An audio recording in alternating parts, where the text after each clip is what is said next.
أعوذ بالله من الشيطان الرجيم. بسم الله الرحمن الرحيم. ويوم نبعث في كل أمة شهيدا عليهم من أنفسهم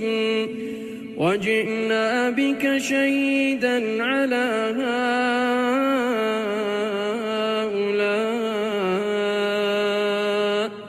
ونزلنا عليك الكتاب تبيانا لكل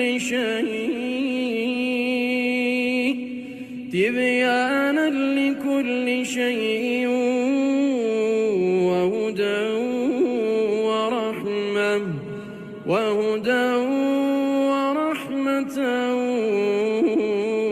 وبشرى للمسلمين.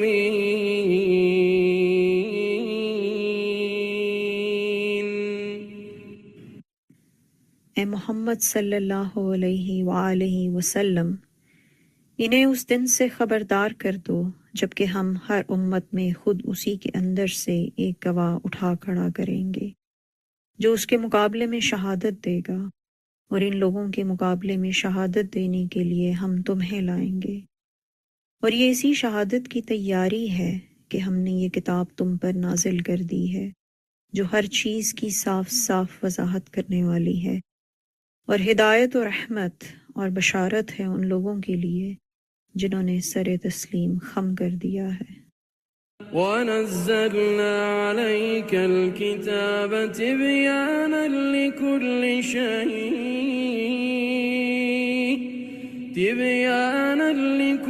شَيْءٍ وَهُدًى وَرَحْمَةً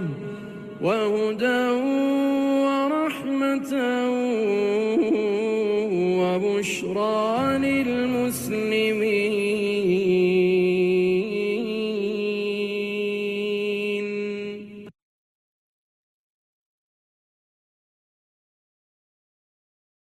نحمده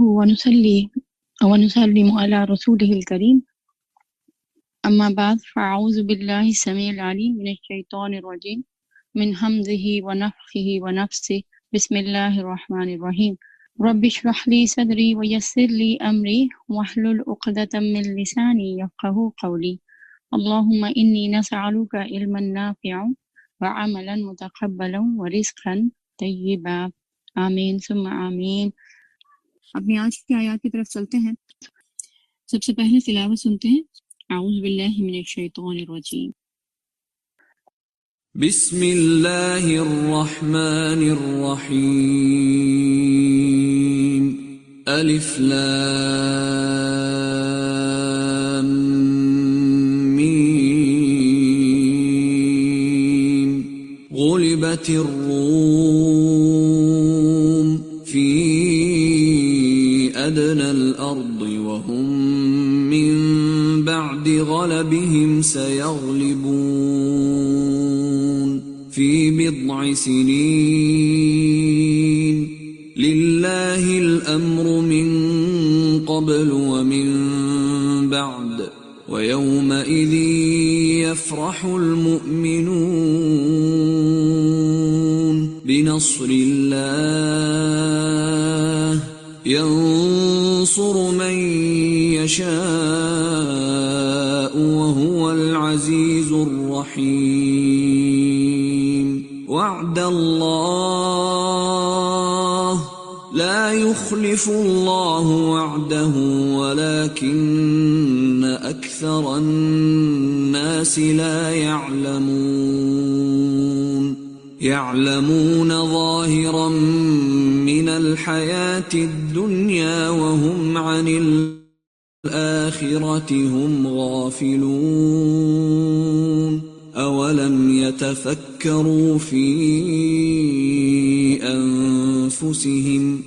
ما خلق الله السماوات والأرض وما بينهما إلا بالحق وأجل مسمى وَإِنَّ كَثِيرًا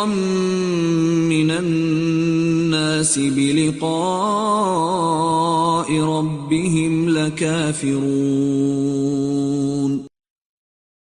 بسم اللہ الرحمن الرحیم۔ الف لام میم۔ رومی قریب کی زمین میں مغلوب ہو گئے ہیں، اور اپنی اس مغلوبیت کے بعد وہ چند ہی سالوں کے اندر دوبارہ غالب ہو جائیں گے۔ اللہ ہی کا اختیار ہے، پہلے بھی اور بعد میں بھی۔ یہ صورت مکی دور میں نازل ہوئی اور اس میں مسلمانوں کے اوپر کافی عرصہ حیات تنگ تھا کافروں کی طرف سے۔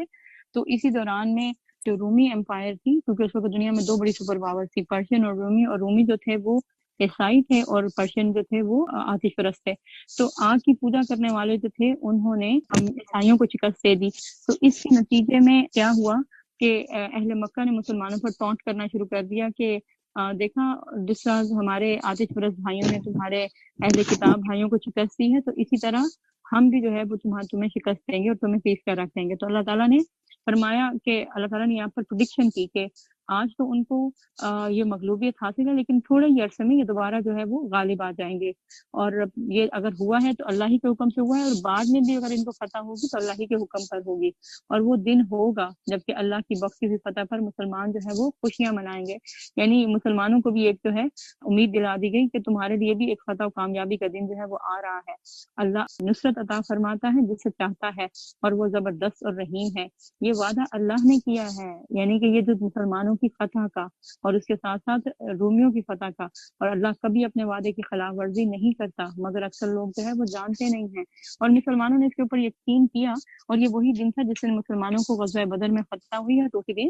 رومی جو ہے وہ پرشین کے درمیان ان کے درمیان پھر جنگ ہوئی، اور اس میں جو ہے وہ رومی سلطنت جو تھی وہ غالب آ گئی۔ لوگ دنیا کی زندگی کا بس ظاہری پہلو جانتے ہیں اور آخرت سے وہ خود ہی غافل رہتے ہیں۔ یعنی جب ایسا کچھ ہو رہا ہوتا ہے تو انسان سمجھتا ہے کہ بس یہی آخر حرف آخر ہے، لیکن اللہ تعالیٰ اپنی ایسی خفیہ تدبیر کرتا ہے کہ وہ سب ظاہری اسباب جو ہے ان کے باوجود شکست ہو جاتی ہے۔ کیا انہوں نے کبھی اپنے اوپر غور و فکر نہیں کیا؟ اللہ نے زمین و آسمان کو، یعنی انسان کی اپنی ذات اور باقی کائنات کی ساری چیزیں سب کیا کرتی ہیں؟ انسان کو توحید کی طرف بلاتی ہیں، اور ان ساری چیزوں کو جو ان کے درمیان ہے برحق اور ایک مقرر مدت کے لیے پیدا کیا ہے۔ یعنی کوئی قوم اور نہ ہی کوئی شخص اور نہ ہی جو ہے وہ کوئی اس زندگی کے اندر ہونے والا کوئی کام ہمیشہ نہیں رہتا، اس کا ایک ٹائم اور اس ٹائم کے بعد اس کی مدت ختم ہو جاتی ہے۔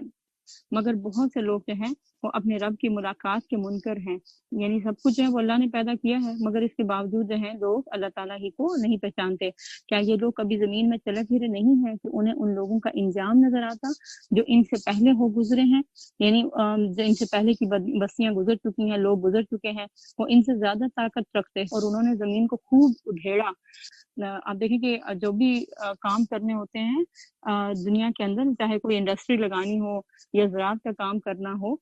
تو اس کے لیے زمین کو ادھیڑا جاتا ہے۔ تو اسے جو ہے وہ اتنا آباد کیا جتنا انہوں نے آباد نہیں کیا۔ ان کے پاس ان کے رسول روشن نشانیاں لے کر آئے تھے، یعنی ایسے سب لوگوں کے پاس جنہوں نے رسولوں کو جھٹلایا۔ پھر اللہ ان پر ظلم کرنے والا نہ تھا، مگر وہ خود ہی آپ اپنے اوپر ظلم کر رہے تھے، یعنی اللہ تعالیٰ کی نافرمانیاں کر کے۔ اللہ تو ان کو اونچائی اور بلندیوں کی طرف بلانا چاہتا تھا۔ آخرکار جن لوگوں نے برائیاں کی تھیں ان کا انجام بہت برا ہوا، اور اس لیے ہوا کیونکہ انہوں نے اللہ کی آیات کو جھٹلایا تھا اور ان کا بھی ہے وہ مذاق اڑاتے تھے۔ یہ تھے ان کے گناہ۔ اللہ ہی خلق کی ابتدا کرتا ہے، پھر وہی اس کا اعادہ کرے گا، اور پھر اسی کی طرف تم سب کو پلٹ کر جانا ہے، یعنی تم سب اسی کی طرف پلٹائے جاؤ گے۔ اور جب وہ ساتھ برپا ہوگی یعنی حشر کی اور قیامت کی، تو اس دن مجرم جو ہے وہ حق دک رہ جائیں گے، یعنی دہشت زدہ ہو جائے گا ہر انسان۔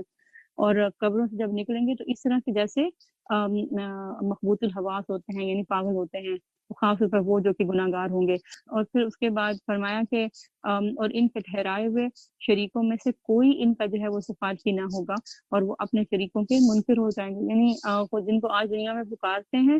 وہ جو ہے وہ خود ہی ان کا آخر میں انکار کر جائیں گے کہ نہیں، ہم ان کی عبادت نہیں کرتے تھے اللہ تعالیٰ، ہم تو آپ کی عبادت کرتے تھے۔ اور جس روز وہ ساتھ برپا ہوگی، اس روز سب انسان الگ الگ ہو جائیں گے۔ آج دنیا میں سب مل کر رہتے ہیں، ایک ہی گھروں میں جو ہے وہ رہتے ہیں، لیکن آخرت میں کیا ہوگا کہ سب گروہوں کی شکل میں بٹ کر الگ ہو جائیں گے۔ یعنی جو جس کے ساتھ دلی ایک ہی گھر میں رہنے کے باوجود ہوتا ہے نا کہ ہر ایک کی دلچسپیاں مختلف ہوتی ہیں، تو جس کی جو دلچسپی ہوگی، جو انٹرسٹ ہوگا، جو اس کے کام ہوں گے، وہ اس گروپ کے ساتھ جو ہے چلا جائے گا۔ جو لوگ ایمان لائے اور جنہوں نے نیک عمل کیے، یعنی یہ جو گروپ ہوگا اس کے اندر جو لوگ موجود ہوں گے ان کا حال کیا ہوگا، وہ ایک باغ میں شادہ و فرحاں رکھے جائیں گے، یعنی بڑا اچھا ان کو ٹریٹ کیا جائے گا۔ اور جنہوں نے کفر کیا اور نافرمانی کی، یعنی اللہ تعالیٰ کی آیات کو جھٹلایا اور ہماری آیات کو اور آخرت کی ملاقات کو جھٹلایا، یعنی اس کے اوپر یقین نہ کیا، وہ عذاب میں حاضر رکھے جائیں گے، غائب نہیں ہو سکیں گے وہاں سے۔ دنیا میں تو انسان کسی دوسرے کی آنکھ بچا کر ادھر ادھر ہو سکتا ہے نا، لیکن جہنم کے اوپر اللہ تعالیٰ نے ایسے فرشتے مقرر کیے ہوئے ہیں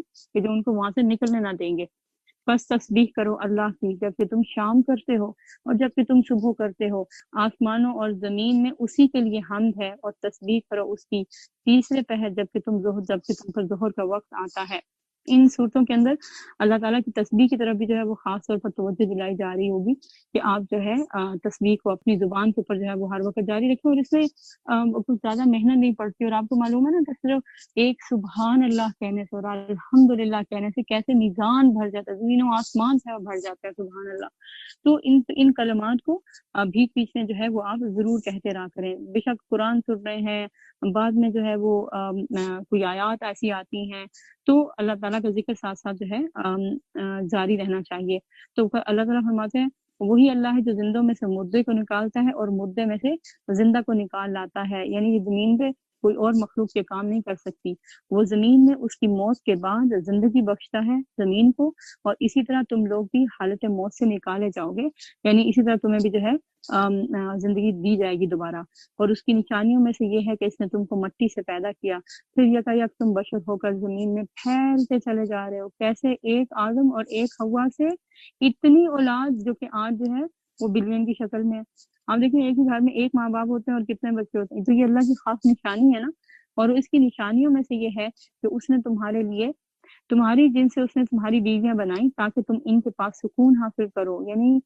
رشتہ ازواج کا بڑا مقصد کیا ہے کہ انسان پرسکون ہو گھر کے اندر، تاکہ باہر کی جو بے سکونی ہے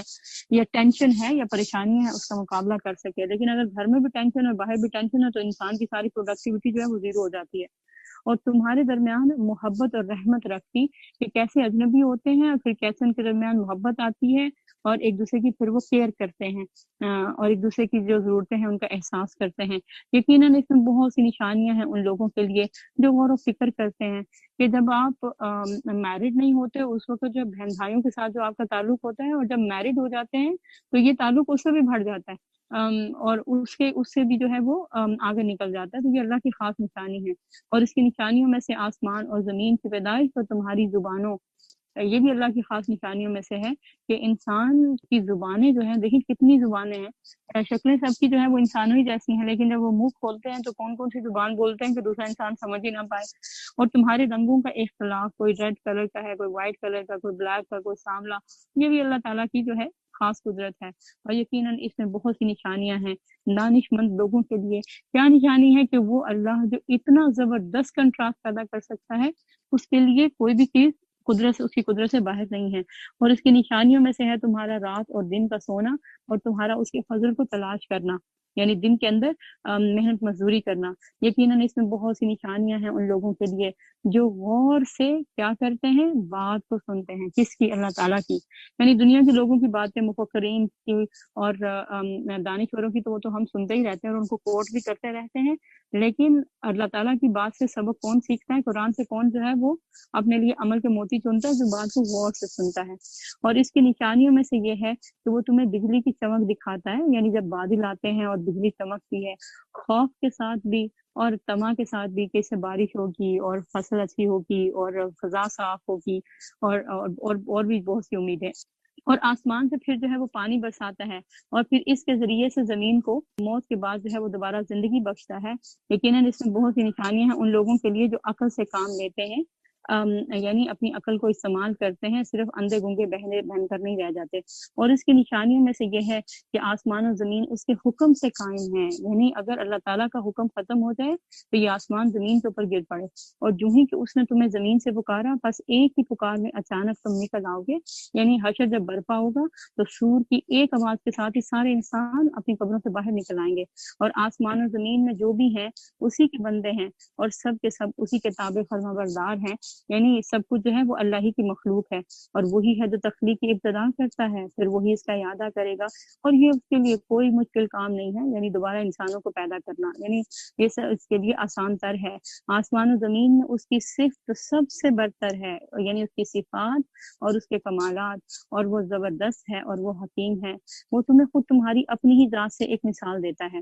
کیا تمہارے ان غلاموں میں سے، مثال کیا ہے ذرا وہ بھی غور سے سننے والی، کیا تمہارے ان غلاموں میں سے جو تمہاری ملکیت ہے، یعنی تمہارے گھر کے کام کرنے والے، کچھ سروس پرووائڈرز، اور کچھ غلام ایسے بھی ہیں جو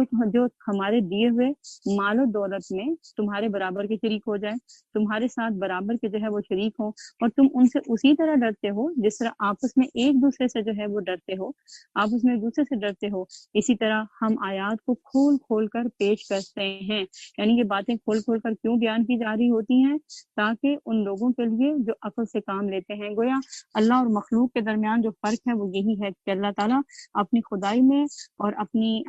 جو اختیارات ہیں، اقتدار ہے، اس میں کسی اور کو جو ہے وہ شریک نہیں کرتا۔ تو جس طرح انسان جو ہے وہ دوسرے انسانوں کے ساتھ جو اس کی ملکیت ہوتی ہے وہ شیئر نہیں کرتا، تو اللہ تعالیٰ کے ساتھ جو ہے وہ انسان کیوں اس بات کو اس کے اوپر مصر رہتا ہے کہ اللہ ہی اپنے اقتدار میں دوسروں کو شریک کرے؟ مگر یہ ظالم بے سمجھے سمجھے اپنی تخیلات کے پیچھے جو ہے وہ چل پڑے ہیں، یعنی صرف ان کے خیالات ہیں، صرف ان کی تھیریز ہیں، اسٹیبلش نالج نہیں ہے کہ جو یہ ثابت کرے کہ واقعی اللہ تعالیٰ نے اپنے کوئی شریک جو ہے وہ بنا رکھے ہیں۔ آپ کون اس شخص کو راستہ دکھا سکتا ہے جسے اللہ نے بھٹکا دیا ہو، جسے اللہ راستہ نہ دکھائے، اور ان لوگوں کا تو پھر کوئی بھی مددگار نہیں ہو سکتا۔ پھر اللہ تعالیٰ فرماتے ہیں کہ پس نبی صلی اللہ علیہ وسلم اور نبی کے پیرووں، تمہارا کرنے کا کام کیا ہے؟ جب یہ اللہ ساری مثالیں دے رہا ہے تو تم کیا کرو؟ یکسو ہو کر اپنا رخ اس دین کے سمت میں جما دو، یعنی دین اسلام کی طرف یکسو ہو کر،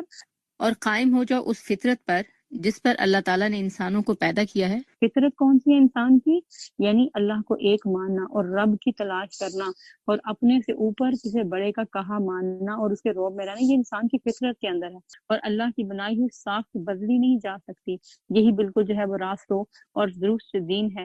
مگر اکثر لوگ جانتے نہیں ہیں۔ فرمایا تمہارے کرنے کا کام کیا ہے؟ لوگ اگر نہیں مانتے نہ مانے، لیکن تم جو ہے وہ اپنے آپ کو فوکس کر کے اسی دین کی بات کے اوپر جم جاؤ۔ یعنی وہ پھر کیا کرتے ہیں جب اس حقیقت کے بارے میں ان کو علم نہیں ہوتا، دین کا پورا علم نہیں ہوتا، اس کا علم نالج نہیں ہوتا، یا احکامات سے پوری طرح آگاہ نہیں ہوتے، تو پھر اللہ تعالیٰ کے اس دین کو یا ان احکامات کو دوسرے احکامات یا لوگوں کے مفکرین کے قول اور جو دنیاوی علم ہے اس کی بنا پر اس کو ٹیسٹ کرتے رہتے ہیں، اور پھر ان کو بدلنے کی کوشش کرتے رہتے ہیں، اور قائم ہوتا اس بات پر جو اللہ کی طرف رجوع کرتے ہوئے، اور ڈرو اس سے، یعنی اللہ تعالیٰ سے ڈر کر اس کی بندگی کرو، اور نماز قائم کرو، اور نہ ہو جاؤ ان مشرکین میں سے جنہوں نے اپنا دین جو ہے وہ الگ بنا لیا ہے۔ یعنی اس کا مطلب کیا ہے کہ دین کو ٹکڑے کرنا کیا ہے؟ شرک کرنا ہے، اور ان گروہوں میں سے اور جو ہے وہ گروہ بن گئے ہیں، اور ہر ایک گروہ کے پاس جو کچھ ہے اسی میں وہ مگن ہے، یعنی اسی کو جو ہے وہ اپنے لیے سب سے بہتر چیز سمجھ رہا ہے۔ ان لوگوں کا حال یہ ہے کہ جب انہیں کوئی تکلیف پہنچتی ہے تو اپنے رب کی طرف رجوع کر کے اسے پکارتے ہیں، پھر جب وہ کچھ اپنی رحمت کا ذائقہ انہیں چکھا دیتا ہے، یعنی کہ ان کی اس دعا کو قبول کر لیتا ہے، پریشانیاں ان کی دور ہو جاتی ہیں، تو پھر اچانک کیا ہوتا ہے کہ یکایک ان میں سے کچھ لوگ جو ہے وہ شرک کرنے لگتے ہیں، یعنی تو یعنی دوسرے لوگوں کو بھی سمجھنے لگتے ہیں کہ ان کی وجہ سے ہمارے یہ پرابلم جو ہے ختم ہوئے ہیں، تاکہ ہمارے کیے ہوئے احسان کی ناشکری کریں، یعنی اللہ تعالیٰ کی فرما برداری نہ کریں۔ تو کہا اچھا مزے کر لو، تم یہی کچھ کرنا چاہ رہے تھے نا، اپنی مرضی سے زندگی کو انجوائے کرنا، تو کر لو، عنقریب تمہیں معلوم ہو جائے گا کہ کیا ہم نے کوئی سند یا یعنی کوئی سرٹیفکیٹ یا کوئی دلیل اس کے اوپر نازل کی ہے کہ جو شہادت دیتی ہو اس شرک کی صداقت پر جو تم لوگ جو ہے وہ کرتے ہو۔ تو اس کا مطلب یہ ہے جو یہ لوگ جو ہے وہ کر رہے ہیں، تو اس سے کیا پتہ چلتا ہے کہ اللہ تعالیٰ کی دی ہوئی نعمتوں کو اسی کی طرف لینے کے بعد اسی کی طرف رجوع کرنا، یہی جو ہے وہ اللہ تعالیٰ کو پسند ہے، جبکہ نہ کہ اس کو دوسرے لوگوں کی کارستانی، یا یہ کہ دوسرے لوگوں کو تو اللہ تعالیٰ وسائل اور ذریعے اور اسباب تو بناتا ہی ہے، لیکن اصل پیچھے فورس کس کی ہے؟ اللہ کی۔ اسی کو انسان کو تسلیم کرنا چاہیے۔ جب ہم لوگوں کو رحمت کا مزہ سکھاتے ہیں تو وہ اس پر جو ہے وہ پھول جاتے ہیں، اس کو جو ہے وہ اپنی قابلیت یہ سمجھنا شروع کر دیتے ہیں اور یہ سمجھتے ہیں کہ یہ ہمیں ہماری محنت کی وجہ سے جو حاصل ہوا ہے، اور جب ان کے اپنے کیے ہوئے کرتوتوں سے ان پر کوئی مصیبت آ جاتی ہے تو یکایک جو ہے وہ مایوس ہو جاتے ہیں، یعنی پھر اپنے گناہوں کی طرف نہیں دیکھتے کہ ہماری وجہ سے یہ سب کچھ ہوا ہے یا ہمارے فلاں کام کی وجہ سے یہ آزمائش ہمارے اوپر آئی ہے، بلکہ پھر اللہ سے مایوس ہو جاتے ہیں کہ اگر اللہ ہوتا تو ہمارے ساتھ یہ ظلم نہ ہوتا یا ہم پر یہ مصیبت نہ آتی۔ کیا یہ لوگ دیکھتے نہیں ہیں کہ اللہ ہی رزق کشادہ کرتا ہے جس کا چاہتا ہے، اور اللہ ہی رزق تنگ کرتا ہے جس کا چاہتا ہے؟ یقیناً اس میں بہت سی نشانیاں ہیں ان لوگوں کے لیے جو کون ہیں، جو کہ ایمان لانے والے ہیں۔ بس اے مومن، رشتہ دار کو اس کا حق دے، یعنی تمہارا کرنے کا کام کیا ہے مومنین کا، کہ ایمان لانے کے بعد اللہ کا حق ادا کرنا، اسی کے اوپر توکل کرنا، اور پھر جو انسان ایک دوسرے ارد گرد ہیں ان کو ان کا حق دینا، مسکین اور مسافر کو اس کا حق دے، اور یہی طریقہ اس کا حق دے، اور یہ طریقہ زیادہ بہتر ہے ان لوگوں کے لیے جو اللہ کی خوشنودی چاہتے ہیں، یعنی اللہ تعالیٰ کو جو کوئی خوش کرنا چاہتا ہے تو اس کو بندوں کے حقوق دینے چاہیے ان کو، تاکہ اللہ ان سے خوش ہو جائے، اور وہی جو ہے وہ فلاح پانے والے ہیں۔ تو اسے ایک بات کیا پتہ چلتی ہے کہ انسان اگر کوئی نیکی کا کام کرے تو اس کی بھی جو نیت ہے وہ کیا ہو، اللہ سے اجر پانے کی۔ جو سود تم دیتے ہو تاکہ لوگوں کے مال میں شامل ہو کر وہ بڑھ جائے، یعنی کہ انسان بینک میں پیسہ رکھتا ہے تاکہ اس سے جو ہے اس کو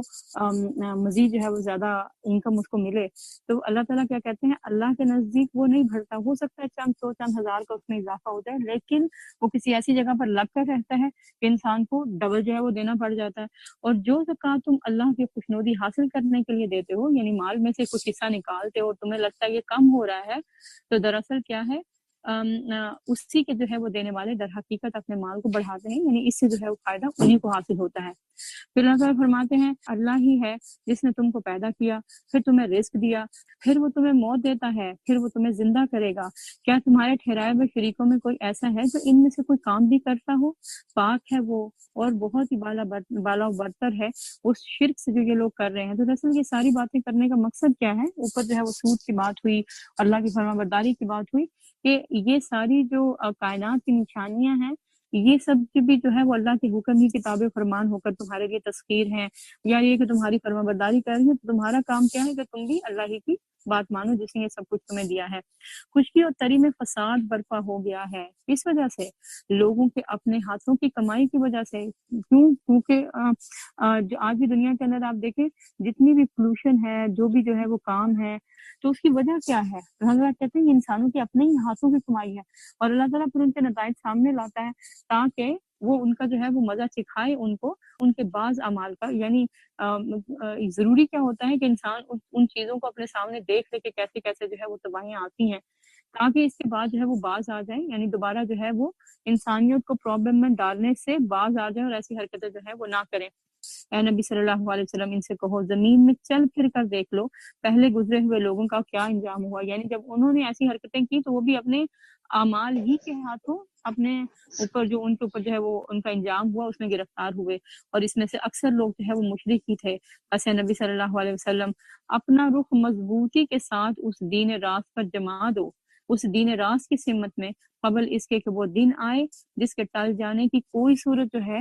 وہ نہیں ہے، یعنی کہ وہ دن جب آئے گا تو پھر آ کر ہی رہے گا،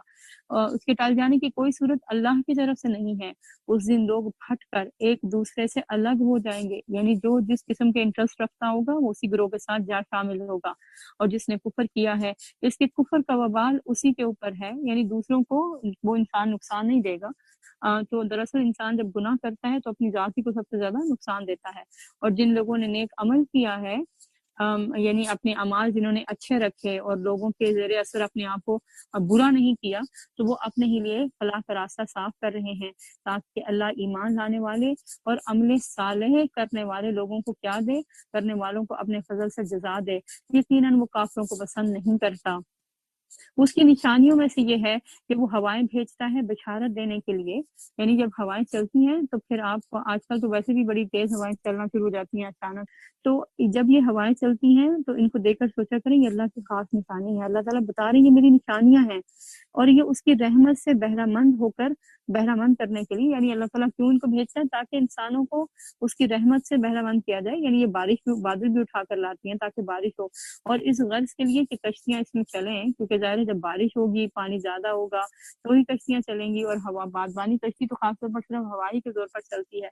اور تمہیں اس کا جو ہے وہ تم اس کا فضل تلاش کرو اور اس کے شکر گزار بنو۔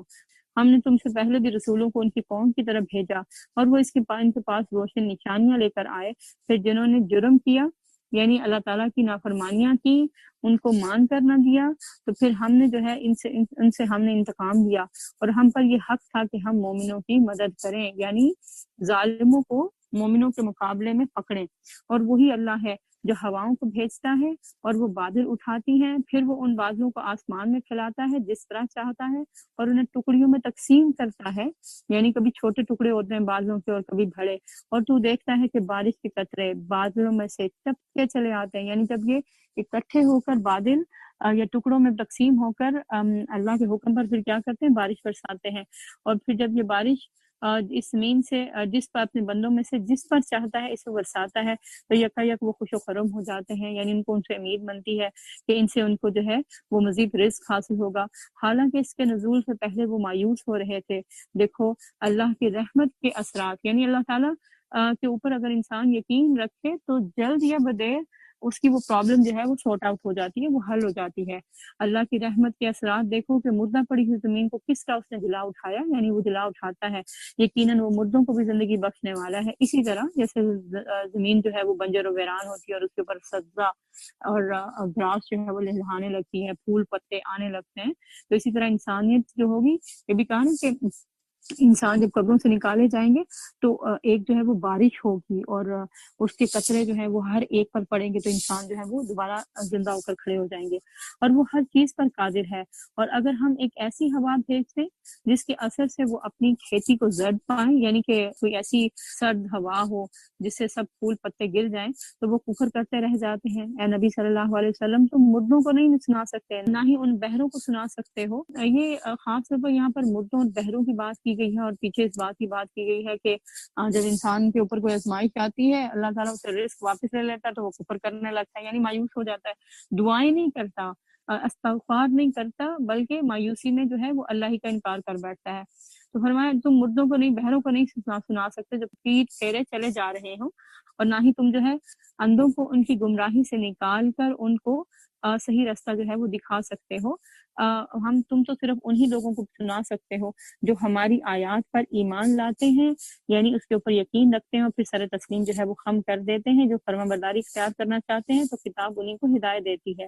اللہ ہی تو ہے جس نے ذوق کی حالت سے تمہاری پیدائش کی، یعنی بچہ آپ دیکھیں کتنا چھوٹا اور کتنا کمزور ہوتا ہے، اور پھر اس کے بعد اس نے کیا کیا، اور اسی اللہ نے کہ ذوق کے بعد تمہیں قوت بخشی، پھر اس قوت کے بعد تمہیں جو ہے وہ ضعیف اور بوڑھا کر دیا، یعنی جس حالت میں پہلے پیدا کیا تھا دوبارہ اسی حالت میں جو ہے وہ لے آیا۔ اللہ جو چاہتا ہے پیدا کر دیتا ہے، اور جو کچھ وہ چاہتا ہے وہ اسے پیدا کرتا ہے، اور وہ سب کچھ جاننے والا ہے اور ہر چیز پر قدرت رکھنے والا ہے، یعنی کمزور کو طاقتور کر دے اور طاقتور کو کمزور کر دے، یہ سب اس کے ہاتھ میں ہے۔ اور پھر جب وہ ساتھ برپا ہوگی تو مجرم قسمیں کھا کھا کر کہیں گے کہ ہم ایک گھڑی بھر سے زیادہ اس دنیا میں نہیں ٹھہرے ہیں، یعنی ہم نے زیادہ دیر جو ہے وہ دنیا میں کتنا ٹھہرے ہیں، صرف ایک گھڑی بھر، ایک سیکنڈ، ایک منٹ، اس سے زیادہ نہیں۔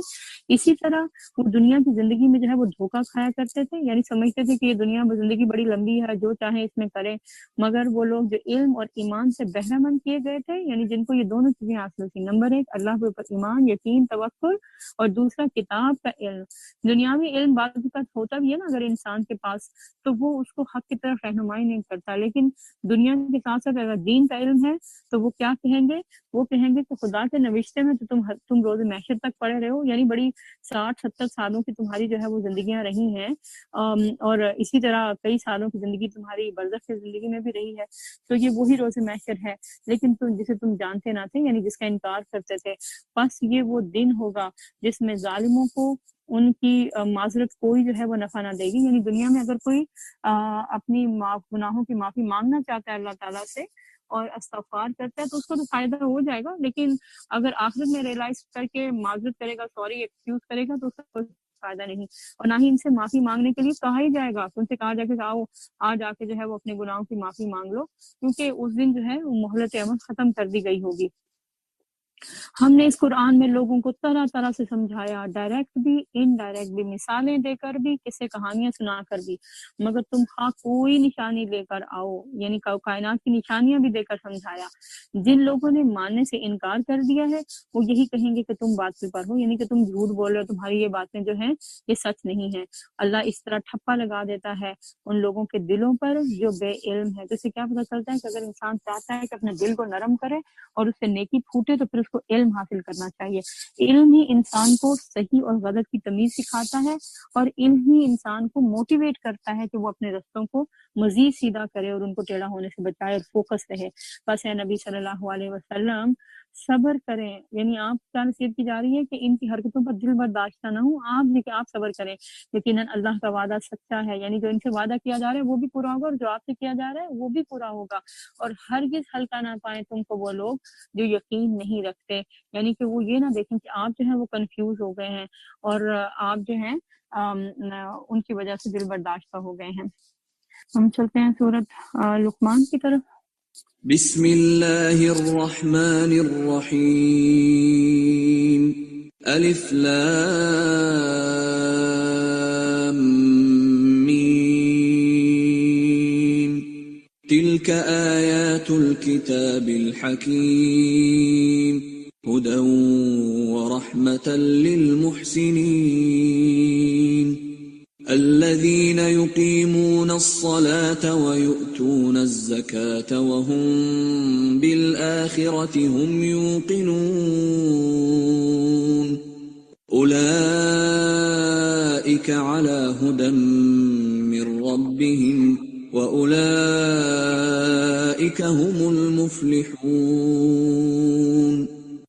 بسم اللہ الرحمن الرحیم۔ سورۃ لقمان، الف لام میم، یہ کتاب حکیم کی آیات ہیں۔ اب یہاں پر قرآن کی پھر انٹروڈیوس کرایا جا رہا ہے کہ یہ قرآن کیا ہے اور اس کی آیات کیسی ہیں، حکمت سے بھرپور، سمجھداری سے، عقل سے، وزڈم اور دانش، اور جو بھی انسان جو ہے وہ حقیقت کی طرف جانا چاہتا ہے تو وہ انہی کے ذریعے جا سکتا ہے۔ ہدایت ہے اور رحمت ہے، کن کے لیے؟ نیکوکاروں کے لیے۔ اور یہ نیکوکار کون ہے؟ جو نماز قائم کرتے ہیں اور زکوٰۃ دیتے ہیں اور آخرت پر یقین رکھتے ہیں کہ اللہ ان کے نیک اعمال کا اجر انہیں دنیا میں بھی دے گا اور آخرت میں تو بہترین اجر ہے۔ یہی لوگ اپنے رب کی طرف سے کس کے اوپر ہیں؟ ہدایت کے اوپر ہیں، اور یہی جو ہے وہ فلاح پانے والے ہیں۔ یعنی اگر کوئی شخص چاہتا ہے کہ وہ اپنے لیے ہدایت کا راستہ متعین کرے تو اس کو یہ خصوصیات اپنے اندر پیدا کرنا پڑیں گی، اور وہ انسانوں میں سے کوئی تو ایسا ہے جو کلام دل فریب خرید کر لاتا ہے تاکہ لوگوں کو اللہ کے راستے سے بھٹکا دے، یعنی اس کے اس کلام فریب دل فریب کو جو ہے وہ خرید کر لانے کا مقصد کیا ہوتا ہے کہ لوگوں کو اللہ کے راستے سے علم کے بغیر بھٹکا دے اور اس راستے کی دعوت کو مذاق میں اڑا دے، تو ایسے لوگوں کے لیے سخت عذاب ہے۔ یہاں پر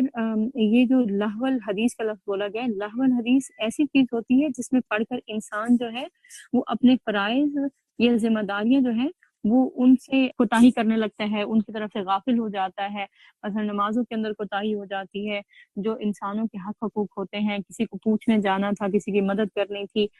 کسی کو ہیلپ آؤٹ کرنا تھا اور وہ انسان اس میں جو ہے وہ نہیں کر پاتا۔ تو آپ اگر اپنے ارد گرد دیکھیں کون سی ایسی چیزیں ہیں جن کے اندر آپ ایسا ٹائم لگاتے ہیں کہ وہ آپ کے لیے فتنہ بن جاتی ہیں، اور یہ اس میں ہماری یہ جو ماڈرن گیجٹس ہیں، جس میں یہ فون ہو گیا، آئی پیڈ ہو گیا، فونز ہو گئے، کمپیوٹر ہو گئے، ٹی وی ہو گئے، اس میں کتنا ٹائم اتنا لگا دیتے ہیں ہم۔ ٹھیک ہے، ہم کہتے ہیں ہم گناہ نہیں کر رہے، ہم تو انفارمیشن ہی سرچ آؤٹ کر رہے تھے نا، لیکن کیا وہ انفارمیشن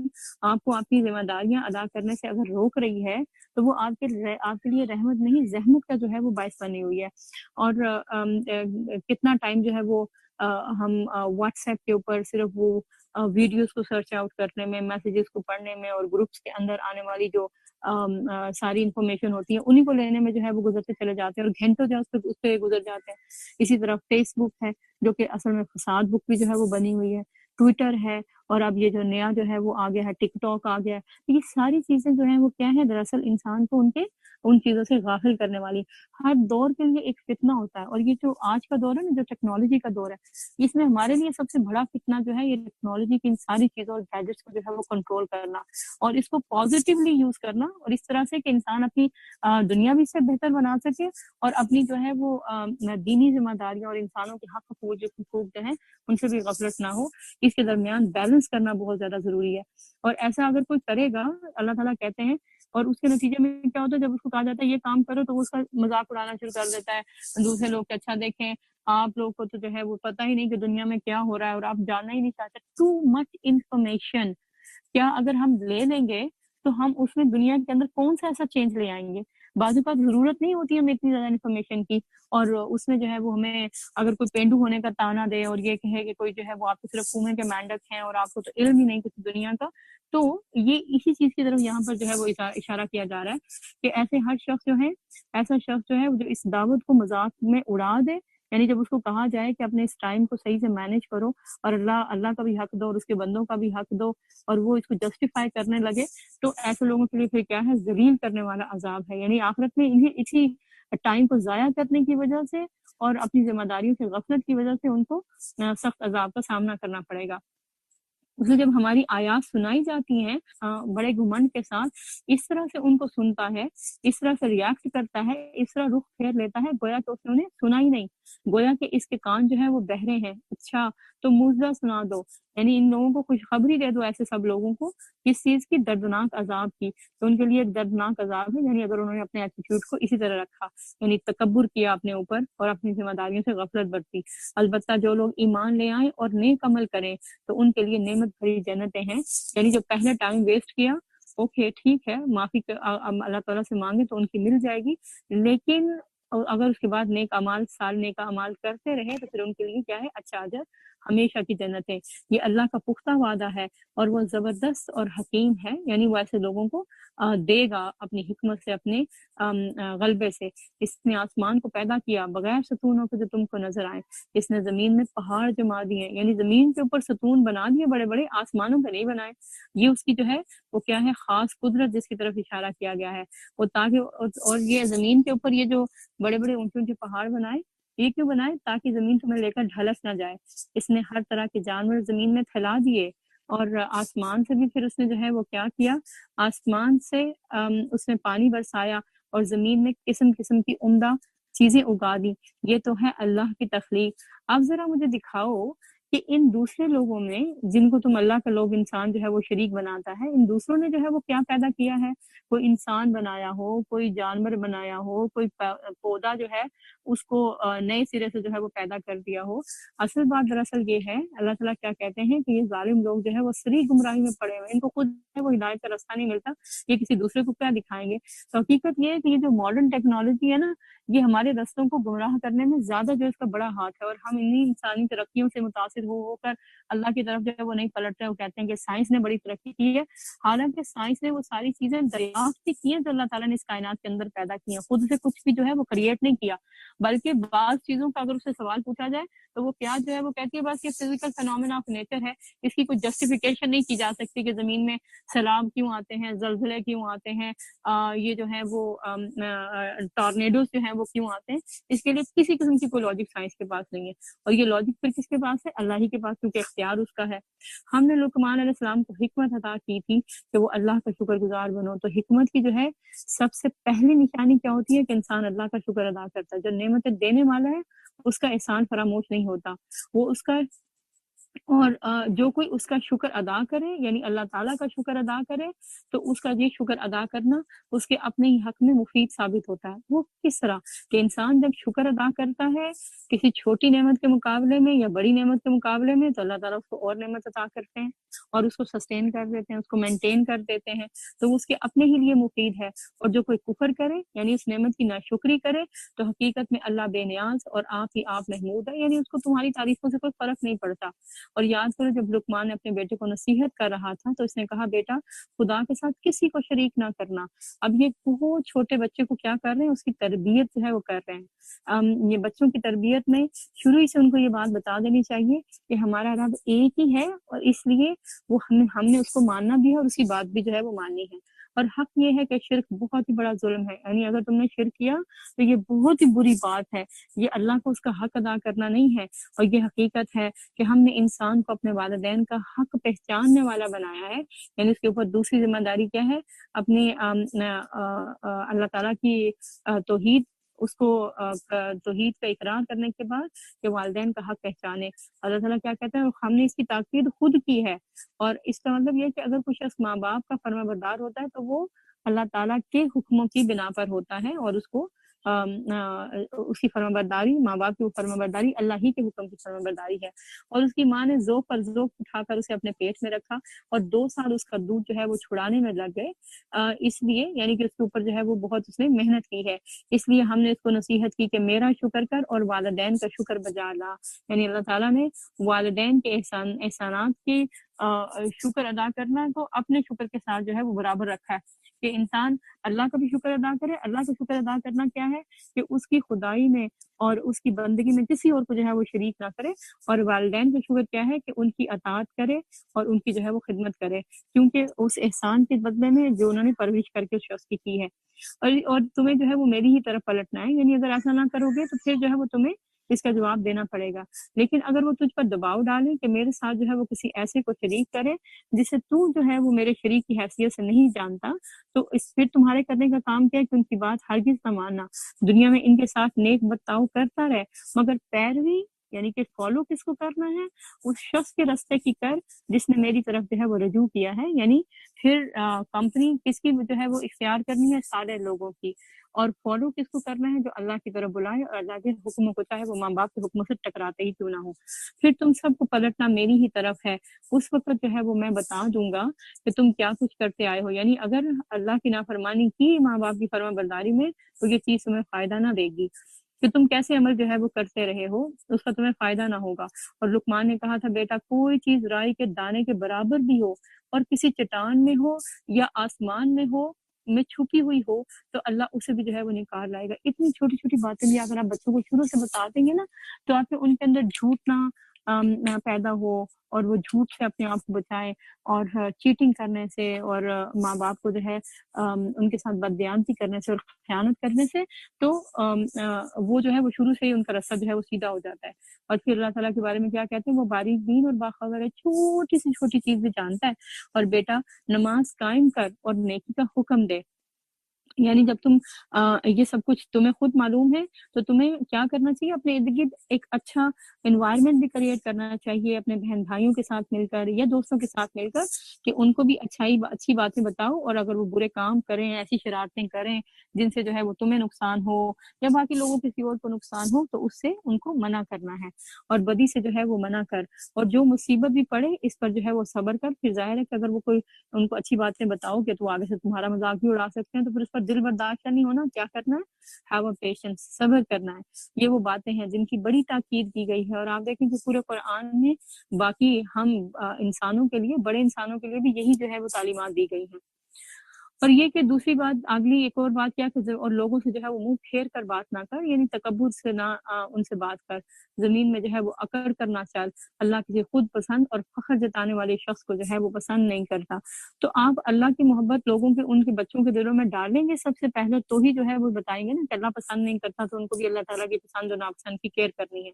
اور اپنی چال میں اعتدال اختیار کرو، یعنی جب چلو تو اچھے طریقے سے چلو، اور اپنی آواز کو ذرا پست رکھو، یعنی شاؤٹنگ نہ کرو، اور سب آوازوں سے بری آواز جو ہے وہ گدھوں کی آواز ہوتی ہے۔ تو اس کا مطلب یہ کہ اگر آپ بچوں کو شاؤٹنگ سے روکنا چاہتے ہیں تو ان کو آپ شروع سے اس بات کی جو ہے وہ تعلیم دینا شروع کریں اور خود بھی اسے روکیں۔ اور کیا تم لوگ نہیں دیکھتے کہ اللہ نے زمین و آسمان کی ساری چیزیں تمہارے لیے مسخر کر رکھی ہیں، یعنی اللہ کی بات ماننا کیوں ضروری ہے۔ اب آگے جو ہے وہ یہ بھی بتایا جا رہا ہے کیونکہ اس نے یہ سب کچھ تمہیں دیا ہے، اور اپنی کھلی اور چھپی نعمتیں تم پر جو ہے وہ تمام کر دی ہیں۔ اور اس پر حال یہ ہے کہ انسانوں میں سے کچھ لوگ ہیں اللہ ہی کے بارے میں جو ہے وہ جھگڑتے ہیں، یعنی کہ اللہ نے یہ کب کہا ہے اور کہاں کہا ہے، اور اس کا کیا مقصد ہے اور اس کا کیا مقصد ہے، اور اگر نہیں کریں گے تو پھر کیا ہوگا، بغیر اس کے کہ ان کے پاس جو ہے وہ کوئی علم ہو۔ یعنی کتاب تو وہ پڑھتے نہیں، اللہ کی جو علم جسے اس نے اپنے رسول کے ذریعے بھیجا ہے اس کی طرف تو وہ آتے نہیں۔ تو ہدایت یا کوئی اور روشنی دکھانے والی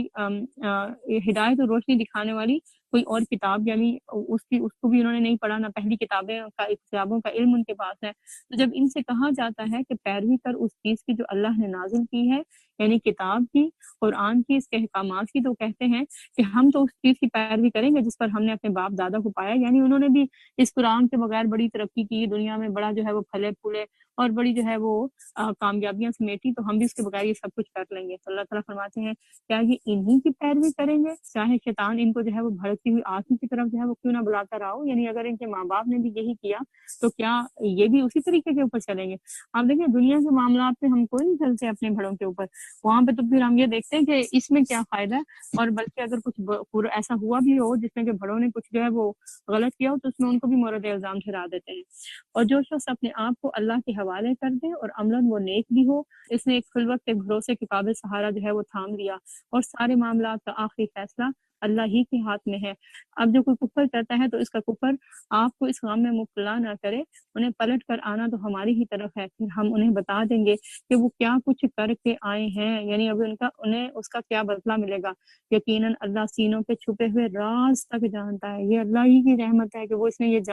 یہ راز جان کر اپنے تک ہی رکھے ہیں، باقی انسانوں تک نہیں پھیلا دی، ورنہ ہم تو کسی کو منہ دکھانے کے قابل نہ رہے، لوگوں کے درمیان نہ رہ سکیں۔ ہم تھوڑی مدت جو ہے وہ انہیں دنیا میں مزے کرنے کا موقع جو ہے وہ دے رہے ہیں، پھر ان کو بے بس کر کے ایک سخت عذاب کی طرف جو ہے وہ کھینچ لے جائیں گے، یعنی وہ لوگ جنہوں نے اپنے اعمال کو نہ بدلا تو پھر ان کا یہ حشر ہوگا۔ اگر تم ان سے پوچھو کہ زمین و آسمان کو کس نے پیدا کیا ہے تو یہ ضرور کہیں گے کہ اللہ نے۔ آپ بھی اپنے ارد گرد کے جتنے لوگ ہیں ان سے پوچھو اور دیکھ لیجئے، اس کا جواب یہی آئے گا۔ تو اللہ تعالیٰ کہتے ہیں پھر کہو الحمدللہ، تعریف اللہ ہی کی ہے، مگر ان میں سے اکثر لوگ جو ہے وہ جانتے نہیں ہیں، پھر بھی اللہ کی تعریف کرنے کی بجائے اپنی ہی تعریفیں کرتے رہتے ہیں۔ آسمان و زمین میں جو کچھ ہے اللہ ہی کا ہے، یعنی تمہیں تعریف کس کی کرنی ہے؟ اللہ کی، یعنی اپنے سے فرصت ملتی نہیں، تو اپنے سے فرصت مل جائے تو پھر ہم جو ہے وہ دوسرے انسانوں کی، جبکہ اصل تعریف اللہ ہی کی ہے۔ بے شک اللہ بے نیاز اور آپ سے آپ محمود ہے، تم نہ بھی اس کی تعریف کرو تو اس کو کوئی فرق نہیں پڑتا۔ زمین میں جتنے درخت ہے اگر وہ سب کے سب کیا بن جائیں، قلم بن جائیں، اور سمندر دوات بن جائیں، روشنائی بن جائیں، اور اسی سے مزید 7 سمندر اور بھی روشنائی مہیا کریں، تو یہ سب چیزیں مل کر بھی جو ہیں وہ کیا ہیں؟ اللہ کی باتیں لکھنے سے جو ہے وہ ختم نہ ہوں گی۔ بے شک اللہ زبردست اور حکیم ہے۔ دیکھیں ساری کائنات بنائی ہوئی اللہ کی ہے، سارا علم جو کہ انسانوں کے پاس ہے اللہ تعالیٰ کہتے ہیں وہ بھی جو ہے اللہ ہی کا دیا ہوا ہے، تو اس کی باتیں لکھو گے تو ختم کیسے ہوں گی؟ تب بھی جو ہے وہ ایسی باتیں، یعنی کہ 7 سمندر اور قلم اور سارے درخت مل کر بھی جو ہے وہ اللہ کی باتیں لکھنا چاہیں تو بھی یہ اللہ کی باتیں نہ لکھ سکیں گے۔ تم سارے انسانوں کو پیدا کرنا پھر دوبارہ جلا اٹھانا تو اس کے لیے بس ایسا ہی ہے جیسے کہ ایک متنفس کو پیدا کرنا، یعنی اللہ کے لیے بالکل برابر ہے، اور جلا اٹھانا۔ حقیقت یہ ہے کہ اللہ سب کچھ سننے اور دیکھنے والا ہے۔ کیا تم دیکھتے نہیں ہو کہ اللہ رات کو دن پر پروتا ہوا لے آتا ہے اور دن کو رات میں، یعنی کہ دن اور رات ایک دوسرے کے پیچھے آتے ہیں، اور اس نے سورج اور چاند کو مسخر کر رکھا ہے اور سب ایک وقت مقرر تک جو ہے وہ چلے جا رہے ہیں، یعنی ہمیشہ کے لیے نہیں، جو اللہ نے ان کے لیے باندھا ہے نا وقت، اسی وقت تک چلے جا رہے ہیں۔ اور اللہ جانتا ہے جو کچھ بھی تم کرتے ہو، اور جو کچھ بھی تم کرتے ہو اللہ اس سے جو ہے وہ باخبر ہے۔ یہ سب کچھ اس وجہ سے ہے کہ اللہ ہی حق ہے، یعنی کہ اللہ کو یہ علم ہے، اسی کو جو ہے وہ پاور اور قدرت ہے کہ وہ انسان جو کچھ کرتے ہیں اس کا علم اس کو ہو، اور اس کو چھوڑ کر جن دوسری چیزوں کو یہ لوگ پکارتے ہیں وہ سب باطل ہیں، یعنی اس کا حقیقت کے ساتھ کوئی تعلق نہیں ہے، اور اسی وجہ سے اللہ بزرگ و برتر ہے، یعنی اس کی برتری سب کے اوپر جو ہے وہ قائم ہے۔ کیا تم دیکھتے نہیں ہو کہ کشتی سمندر میں اللہ کے فضل سے چلتی ہے تاکہ وہ تمہیں اپنی کچھ نشانیاں دکھائے؟ یعنی یہ اللہ کی ایک بہت بڑی جو ہے وہ اس کے اندر نشانی ہے کہ اتنی بڑی کشتی سمندر کے اوپر تیرتی چلی جاتی ہے پانی کے اوپر، اور اگر اس پر سوئی پھینکی جائے تو وہ نیچے گر جاتی ہے۔ در حقیقت اس میں بہت سی نشانیاں ہیں ہر اس شخص کے لیے جو صبر کرنے والا اور شکر کرنے والا ہے۔ سمندر میں ان لوگوں پر جب ایک موج سائبانوں کی طرح چھا جاتی ہے تو یہ اللہ کو پکارتے ہیں اپنے دین کو خالص کر کے، یعنی اللہ ہی پھر ان کو جو ہے وہ یاد آتا ہے، پھر جب وہ بچا کر انہیں خشکی تک پہنچا دیتا ہے تو ان میں سے کوئی اقتصاد برتتا ہے، یعنی کوئی اللہ کی نافرمانی کرنا شروع کر دیتا ہے، اور جو ہے تاکہ ہماری نشانیوں کا انکار نہیں کرتا، مگر ہر وہ شخص جو کہ غدار ہو اور جو ہے وہ ناشکرا ہے۔ تو غداری کیا ہے کہ اللہ تعالیٰ کی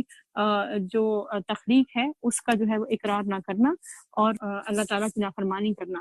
اب اللہ تعالیٰ نصیحت کرتے ہیں سارے انسانوں کو، جو مشرق میں ہیں، مغرب میں ہیں، چھوٹے ہیں، بڑے ہیں، کالے ہیں، سرخ ہے، سفید ہیں، جو بھی ہے، جو کہیں بھی ہے، اللہ تعالیٰ اسے کہتے ہیں سنو دھیان سے، لوگوں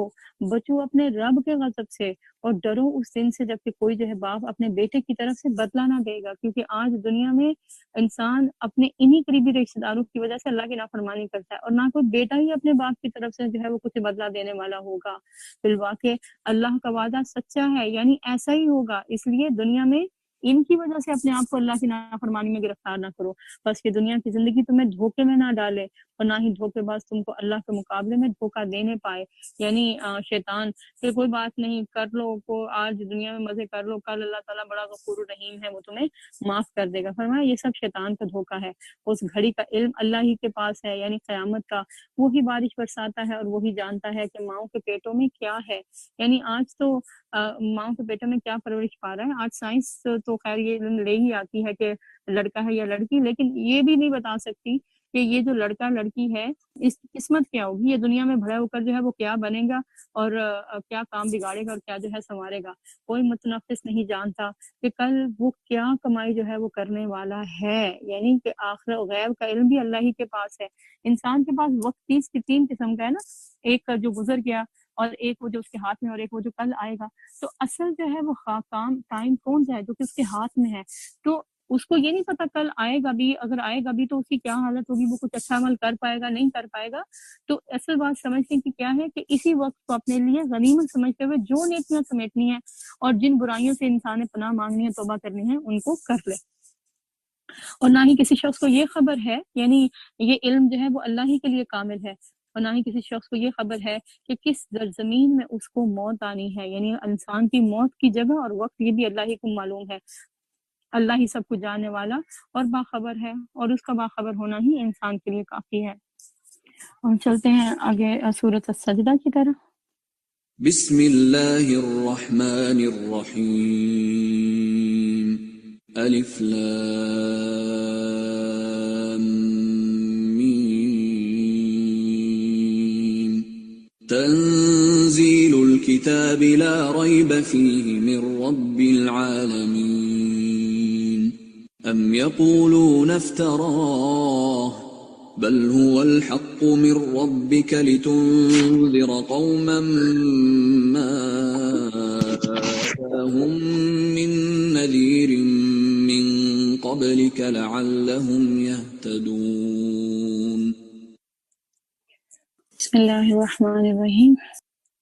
الف لام میم، اس کتاب کی تنزیل بے شک رب العالمین کی طرف سے ہے، یعنی یہ کتاب کوئی معمولی کتاب نہیں ہے، یہ اس کی طرف سے آئی ہے جو کائنات کا رب ہے، لہٰذا اس کی عظمت کو پہچانو، اور جب اس کی عظمت کو پہچان لو تو پھر اس کو اپنی زندگی میں اپلائی کرنے کی بھی کوشش کرو۔ کیا یہ لوگ کہتے ہیں کہ اس شخص نے اسے خود گھڑ لیا ہے، یعنی آپ صلی اللہ علیہ وسلم اس کو خود بنا لائے ہیں؟ نہیں، بلکہ یہ حق ہے تیرے رب کی طرف سے، یعنی اللہ تعالیٰ ہی نے اس کو بھیجا ہے، اس رب کی طرف سے آئی ہے یہ کتاب، تاکہ تو متنبع کرے ایک ایسی قوم کو جس کے پاس تجھ سے پہلے کوئی متنبع کرنے والا، یعنی وارننگ دینے والا، لوگوں کو ان کی برائیوں سے منع کرنے والا نہیں آیا تھا۔ اور کیوں یہ ضروری ہے یہ وارننگ دینا؟ تاکہ وہ ہدایت پا جائیں، اپنے رستوں کو ٹھیک کر لیں، ان کو سیدھا کر لیں اور اللہ کی فرمانبرداری کے آگے، کہ اس کے تعلیمات کے آگے جھک جائیں۔ وہ اللہ ہی ہے جس نے آسمان و زمین کو اور ان ساری چیزوں کو جو کہ ان کے درمیان ہے 6 دنوں میں پیدا کیا۔ اللہ تعالیٰ اس سے کم وقت میں بھی پیدا کر سکتا تھا اور کن کہہ کے بھی پیدا کر سکتا تھا، لیکن اس نے تدریج کے ساتھ یہ سارا کام کیا، اور اس کے بعد وہ عرش پر جلوہ فرما ہوا، یعنی سوال عرش ہوا، اور اس کے سوا نہ تمہارا کوئی حامی و مددگار ہے اور نہ ہی اس کے آگے تمہاری کوئی سفارش کرنے والا ہے۔ پھر کیا تم ہوش میں نہ ہوگے، یعنی کہ اپنی نافرمانیوں کو نہ چھوڑو گے؟ وہ آسمان سے زمین تک تمام دنیا کے معاملات کی تدبیر کرتا ہے۔ آپ دیکھیں، ہمیں ایک گھڑی کی پلاننگ کرنی پڑ جاتی ہے نا، تو ہم اسی کے اوپر جو ہے وہ کنفیوز ہوئے پھرتے ہیں اور پریشان ہوئے پھرتے ہیں کہ ساری ذمہ داری میرے اوپر ہے، اور اس پوری کائنات کی ذمہ داری کس کے اوپر؟ اللہ تعالیٰ کے اوپر، اور وہ تھکتا ہی نہیں، کنفیوز ہی نہیں ہوتا، پریشان بھی نہیں ہوتا۔ کیسی قدرت ہے اس کی، اور انسان اسی کا قائل نہیں ہوتا۔ اور اسی تدبیر کی بدولت کی رداد یعنی جو تدبیر اور پلاننگ ہوتی ہے اور پھر فرشتوں کو دی جاتی ہے جو کام کرنے کے لیے، پھر کام کرنے کے بعد اس کی رپورٹنگ بھی اللہ تعالیٰ کو جاتی ہے۔ اس کی رداد اوپر اس کے حضور جاتی ہے ایک ایسے دن جس کی مقدار تمہارے شمار سے 1000 دنوں کے برابر ہے، یعنی انسان 1000 سال تک کا فاصلہ طے کرے تو تب جا کے وہاں پر پہنچتا ہے، اور وہ ہر پوشیدہ اور ظاہر کا جاننے والا ہے، زبردست اور رحیم ہے۔ جو چیز بھی اس نے بنائی ہے خوب ہی بنائی ہے، یعنی انسان اللہ تعالیٰ کی کریشن کے اندر کوئی نقص نہیں نکال سکتا، اس جیسا بنانا چاہے تو دوبارہ جو ہے وہ بنا نہیں سکتا۔ اس نے انسان کی تخلیق کی ابتدا گارے سے کی، پھر اس کی نسل ایک ایسے سچ سے چلائی جو حقیر پانی کی طرح کا ہے، یعنی انسان کی جو ابتدا ہے وہ اتنی ہمبل ہے اور اتنی حقیر ہے، اور پھر اس کو نک سکھ سے جو ہے وہ درست کیا، پھر اس کے اندر اپنی روح پھونک دی، اور تم کو کان دیے اور آنکھیں دی، اور تمہیں سوچنے سمجھنے والے دل دیے، یعنی یہ ساری کی ساری جو ہے وہ کیا ہیں، اللہ تعالیٰ کی جو ہے وہ نعمتیں ہیں۔ تم لوگ کم ہی جو ہے وہ شکر گزار ہوتے ہیں، یعنی انسان کی ابتدا میں بھی یہی جو ہے وہ ساری صلاحیتیں اس کو ڈے 1 سے جب وہ بچہ ہوتا ہے اور ماں کے پیٹ میں ہوتا ہے اس وقت اس کو دی جاتی ہیں، اور پھر اس کے بعد جب وہ دنیا کے اندر آتا ہے تو یہی صلاحیتیں ہیں جو اس کو اپنی دنیاوی ضرورتیں اور اس کے ساتھ ساتھ دین کی ضرورتیں پوری کرنے کے لیے استعمال کرنے کی ضرورت ہوتی ہے۔ لیکن اب بے وقوف کون لوگ ہوتے ہیں جو صرف ان سب چیزوں کو دنیا ہی کے کاموں میں استعمال کر کے ٹائم گزار کر چلے جاتے ہیں، اور شکر ادا نہیں کرتے ان بہترین صلاحیتوں کا اور اہلیتوں کا جو اللہ تعالیٰ نے اس کو دی ہوتی ہیں۔ یعنی آپ دیکھیں کہ جس سے اس کے پاس کان نہ ہو، کان کی کوئی پرابلم ہو، تو کیا دنیا کا کوئی شخص اس کو کان لا کر دے سکتا ہے؟ آلے تو بنے ہوئے ہیں تاکہ وہ اس کی سینسٹیوٹی کو محسوس کر سکے یا آواز کو اس طرح سے ریسیو کر سکے، اس کے باوجود وہ حال نہیں ہوتا، اور جن تکلیف سے ان کو گزرنا پڑتا ہے وہ وہی جانتے ہیں۔ تو اصل چیز کیا ہے کہ اللہ نے جو صلاحیتیں اور یہ نعمتیں ہمیں کان، آنکھ اور دل کی شکل میں دی ہیں، ان کے جو ہے وہ احساس کرے اور ان کو اللہ کے راستے میں لگائے۔ یہ لوگ کہتے ہیں کہ جب ہم مٹی بن کر رول ہوں گے تو کیا ہم پھر نئے سرے سے پیدا کیے جائیں گے؟ یعنی اتنی جو ہے ان باتوں کو، ان کو اس بات کے اوپر جو ہے وہ حیرت ہو رہی ہے۔ اصل بات یہ ہے کہ یہ اپنے رب کی ملاقات کے منکر ہیں، یعنی اللہ کو پہچانتے ہی نہیں، اس لیے یہ اس بات پہ یقین نہیں کر رہے، اور اللہ سے انکار کرنے کی وجہ کیا ہے؟ دنیا میں زندگی اپنی مرضی کی گزارنا چاہتے ہیں۔ اللہ تعالیٰ کیا کہتے ہیں ان سے کہو، موت کا وہ فرشتہ جو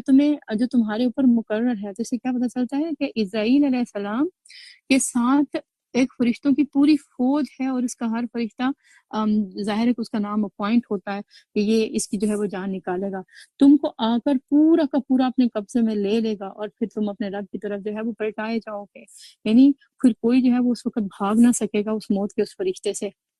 اور جان جو ہے وہ پوری طرح جو ہے وہ نکال لی جائے گی، اور نکال کر جو اچھا ہوگا اس کے لیے کہا نا اللہ کے نبی نے کہ اس کے لیے ریشمی سفید ریشمی لباس جو ہے وہ لایا جاتا ہے، اور اس کو جو ہے وہ خوشبودار لباس پہنایا جاتا ہے، اور جو برا ہوتا ہے اس کے لیے بدبودار ٹاٹ کا لباس جو ہے وہ لایا جاتا ہے اور روح کو اس میں لپیٹ دیا جاتا ہے۔ کاش تم دیکھو وہ وقت جب یہ مجرم سر جھکائے اپنے رب کے حضور کھڑے ہوں گے، یعنی آج اللہ کے سامنے نہیں جھکتے، اس دن جو ہے اس کے سامنے جھک جائیں گے اور یہ کہہ رہے ہوں گے اے ہمارے رب ہم نے خوب دیکھ لیا اور سن لیا، یعنی آج یہ جو آنکھیں اور کانوں کی صلاحیتیں دنیا میں استعمال نہیں کی تھی نا، آج استعمال کر لی ہیں، اب ہمیں جو ہے وہ واپس بھیج دے، یعنی اب ہم نے ڈیسائیڈ کر لیا ہے کہ ہم کیا کریں گے، اچھے بن کر رہیں گے، ہم نیک عمل کریں گے، بس ہمیں اب یقین آ گیا ہے۔ جواب میں اللہ تعالیٰ ارشاد کرے گا اگر ہم چاہتے تو پہلے ہی ہر نفس کو یہ ساری چیزیں دکھا دیتے، پہلے جو ہے وہ اس کی ہدایت دے دیتے اس کو، مگر میری وہ بات پوری ہو کر رہ گئی جو میں نے کہی تھی کہ میں جہنم کو جنوں اور انسانوں سب سے جو ہے وہ بھر دوں گا۔ یہ اس کے اندر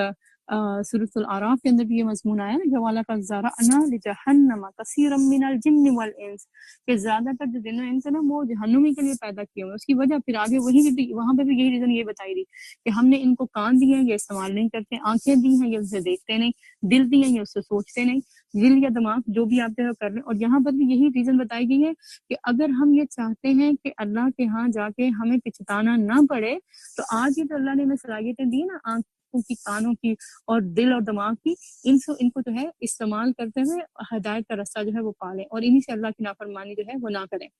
بس اب چکھو مزہ اپنی اس حرکت کا جو تم نے اس دن کی ملاقات کو فراموش کر کے جو ہے وہ کی، کہ جو نافرمانیاں کرتے رہے اور ہماری ملاقات کا یقین نہ کیا، ہم بھی اب تمہیں اسی طرح فراموش کر دیا ہے جس طرح دنیا میں تم نے ہمیں فراموش کیا تھا، چکھو ہمیشگی کے عذاب کا مزہ اپنے کرتوتوں کی برداشت میں، یعنی ہم نے تم پر ظلم نہیں کیا، یہ ظلم تم خود اپنے اوپر کر کے آئے ہو۔ ہماری آیات پر تو وہی لوگ ایمان لاتے ہیں جنہیں جب یہ آیات سنا کر نصیحت کی جاتی ہے تو وہ کیا کرتے ہیں، سجدے میں گر جاتے ہیں، اور یعنی دل اتنے نرم ہو جاتے ہیں ان کے کہ فوراً اللہ کے سامنے سر بھی جھکا دیتے ہیں، اپنے اعمال کو بھی، دل کی خواہشات کو بھی، اور پورے کے پورے جو ہے وہ اس کے سامنے جھک جاتے ہیں، چھوٹے ہو جاتے ہیں، اور اپنے رب کی حمد کے ساتھ اس کی تسبیح کرتے ہیں، تکبر نہیں کرتے۔ اور یہاں پر بھی جو ہے وہ سجدہ آیا ہے تو سجدہ کر لیجیے۔ اور ان کی پیٹھیں ان کے بستروں سے الگ رہتی ہیں۔ یہاں پر پھر کس چیز کی بات آئی ہے؟ رات کے قیام کی، قیام اللیل کی، جس کے آج کل دن بھی ہیں اور تراویح بھی ہیں، تو تراویح کی نماز کو غنیمت جانیے، اور اگر تراویح مساجد میں ممکن نہیں ہے تو جو آپ کی گھر کی نماز ہے وہ اس چیز سے، اس نماز سے زیادہ افضل ہے۔ حضرت عمر رضی اللہ عنہ نے جب یہ جماعت تراویح کے ساتھ جو ہے وہ شروع کی تو ایک دن اپنے ایک تابعی کہتے ہیں کہ میرے ساتھ انہوں نے مسجد نبوی کا جب وزٹ کیا تو وہاں پہ جب واپس نکلنے لگے تو کہنے لگے، تعریف کی کہ بڑا اچھا ہو گیا کہ ایک امام کے پیچھے سب جو ہے وہ قرآن سن رہے ہیں، لیکن کہنے لگے لیکن وہ نماز جو گھر میں اکیلے تم پڑھو گے آخری وقت میں، وہ اس سے جو ہے وہ زیادہ بہتر ہے۔ تو لہٰذا اس آخری وقت میں پڑھی جانے والی جو نماز ہے اس کو زیادہ امپورٹنس دیں، اور اس کے اوپر کانسنٹریٹ کریں، اور دھیان سے دل لگا کے اور دل کی خوشی کے ساتھ پڑھیں، اور اپنے رب کو خوف اور طمع کے ساتھ جو ہے وہ پکارتے ہیں، یعنی اس سے استغفار کرتے ہیں، اور جو کچھ رزق ہم نے ان کو دیا ہے اپنے مال میں سے وہ خرچ بھی کرتے ہیں، یعنی دوسروں کے ساتھ بھی اس میں سے شیئر کرتے ہیں۔ پھر جیسا کچھ آنکھوں کی ٹھنڈک کا سامان ان کے اعمال کی جزا میں ان کے لیے رکھا گیا ہے، یعنی کہ آخرت میں جو کچھ ان کو ملے گا اس کی کسی متنفس کو جو ہے وہ خبر نہیں ہے، یعنی وہ پھر ان کو وہاں پر دیا جائے گا۔ بھلا کہیں یہ ہو سکتا ہے کہ جو شخص مومن ہو وہ اس شخص کا سا ہو جائے، اس شخص کی طرح کا ہو جائے جو کہ فاسق ہو، یعنی جو گناہ کرتا ہو؟ یہ دونوں برابر نہیں ہو سکتے، یعنی کہ ان کے عمل جو ہیں وہ مختلف ہی رہیں گے، اور جو ایمان لائے ہیں اور جنہوں نے نیک عمل کیے، یعنی جب ان کے اعمال ڈفرینٹ ہوں گے تو اللہ تعالیٰ ان کے ساتھ جو کیے وعدے ہیں وہ بھی ڈفرینٹ ہی کرے گا، یعنی جو نیکوں کے ساتھ وعدے ہیں وہ اور طرح کے ہیں، جو بروں کے ساتھ کیے گئے وعدے ہیں وہ اور ہیں۔ تو جو اعمال بھی کیے گئے ہیں ان کو تو جو نیک اعمال کرے گا ایمان لا کر تو ان کے لیے تو جنتوں کے قیام گاہیں ہیں، ضیافت کے طور پر ان کے اعمال کے بدلے میں۔ یہ بار بار ایک ہی چیز آ رہی ہے، اعمال سے ہم اللہ تعالیٰ کی جنت کو نہیں لے سکتے لیکن اللہ کو خوش کر سکتے ہیں، اور جس نے اللہ کو خوش کر دیا تو پھر اس کے بعد جو ہے وہ کیا ہوگا، اللہ تعالیٰ اس کے لیے جنت کا رستہ آسان کر دیں گے۔ جیسے کہ اللہ کے نبی نے فرمایا تھا نا کہ اگر انسان جو ہے وہ اللہ کے مسلمانوں کے رستے سے کوئی تکلیف چیز ہٹا دیتا ہے، چاہے وہ کوئی کانٹے کی شکل میں ہے، فزیکل کانٹا، یا سمبولیکلی کوئی بھی جو کسی انسان کی زندگی میں گڑا ہوا ہو، تو اللہ تعالیٰ اس کے لیے ایک نیکی لکھ دیتا ہے، اور جس کے لیے اللہ نیکی لکھ دے تو پھر اس کے لیے اس کو جنت میں بھیج دیتا ہے۔ تو اسی لیے اپنے ان کے ان اعمال کی وجہ سے اللہ ان کو جنت میں ان کی ضیافت کرے گا، اور جنہوں نے فسق اختیار کیا یعنی اللہ کی نافرمانی تو ان کا ٹھکانہ دوزخ ہے، اور جب کبھی وہ اس سے نکلنا چاہیں گے کیونکہ ظاہر تکلیف ہوگی تو انسان وہاں سے بھاگنا چاہے گا، تو واپس اسی میں دوبارہ دھکیل دیے جائیں گے اور ان سے کہا جائے گا چکھو اب اسی آگ کے عذاب کا مزہ جس کو تم جھٹلایا کرتے تھے، یعنی دنیا میں تم نے اس ملاقات کا یقین نہیں کیا تو اب اسی میں پڑے رہو۔ اس بڑے عذاب سے پہلے ہم اسی دنیا میں انہیں کسی نہ کسی چھوٹے عذاب کا مزہ انہیں چکھاتے رہتے ہیں، یعنی دنیا میں بھی ان کے اوپر مصیبتیں نازل ہوتی رہتی ہیں پھر بھی نہیں پلٹتے، شاید کہ یہ اپنی باغیانہ روی سے جو ہے وہ باز آ جائے، اور اس سے بڑا ظالم اور کون ہوگا جسے اللہ کی آیات سنا کر نصیحت کی جائے، یعنی اس کو اللہ کی طرف بلایا جائے کہ فرما برداری اختیار کرو، تو پھر وہ اس سے جو ہے وہ منہ پھیر لے، یعنی اور جو ہے وہ منکر ہو جائے۔ ایسے مجرموں سے ہم انتقام لے کر رہیں گے، یعنی دنیا کی زندگی میں بھی اور آخرت میں بھی، تو ان کے لیے پھر ذلتناک عذاب ہے، اور اس سے پہلے ہم موسیٰ علیہ السلام کو کتاب دے چکے ہیں، لہٰذا اس چیز کے ملنے پر تمہیں جو ہے وہ کوئی شک نہ ہونا چاہیے، یعنی کہ اگر آپ کے پاس رسالت آئی، ہر کتاب آئی ہے تو اس پہ دوسروں کو شک نہیں کرنا چاہیے۔ اس کتاب کو ہم نے بنی اسرائیل کے لیے ہدایت بنایا تھا، یعنی تورات کو، اور جب انہوں نے صبر کیا اور ہماری آیات پر جو ہے وہ یقین کیا، یعنی کہ جو وعدے ان سے کیے گئے تھے اس کو انہوں نے سچ مانا اور عمل کرتے رہے، تو ان کے اندر ہم نے ایسے پیشوا پیدا کیے جو ہمارے حکم سے ان کی رہنمائی کرتے تھے۔ یقیناً تیرا رب ہی قیامت کے روز ان باتوں کا فیصلہ کرے گا جس میں بنی اسرائیل جو ہے وہ باہم اختلاف کرتے رہے ہیں، یعنی آپ کا کام صرف پیغام پہنچا دینا ہے، اور اگر کوئی دلیل بازی کے اوپر آئے تو پھر اس کو چھوڑ دیں کہ اللہ تعالیٰ قیامت کے دن ان کا فیصلہ کر دے گا۔ اور کیا ان لوگوں کو ان تاریخی واقعات میں کوئی ہدایت نہیں ملی ہے کہ ان سے پہلے کتنی ہی قوموں کو ہم ہلاک کر چکے ہیں، جن کی رہنے کی جگہوں میں آج یہ چلتے پھرتے ہیں اور اس میں بڑی نشانیاں ہیں؟ کیا یہ سنتے نہیں ہیں؟ آج سننے کی جو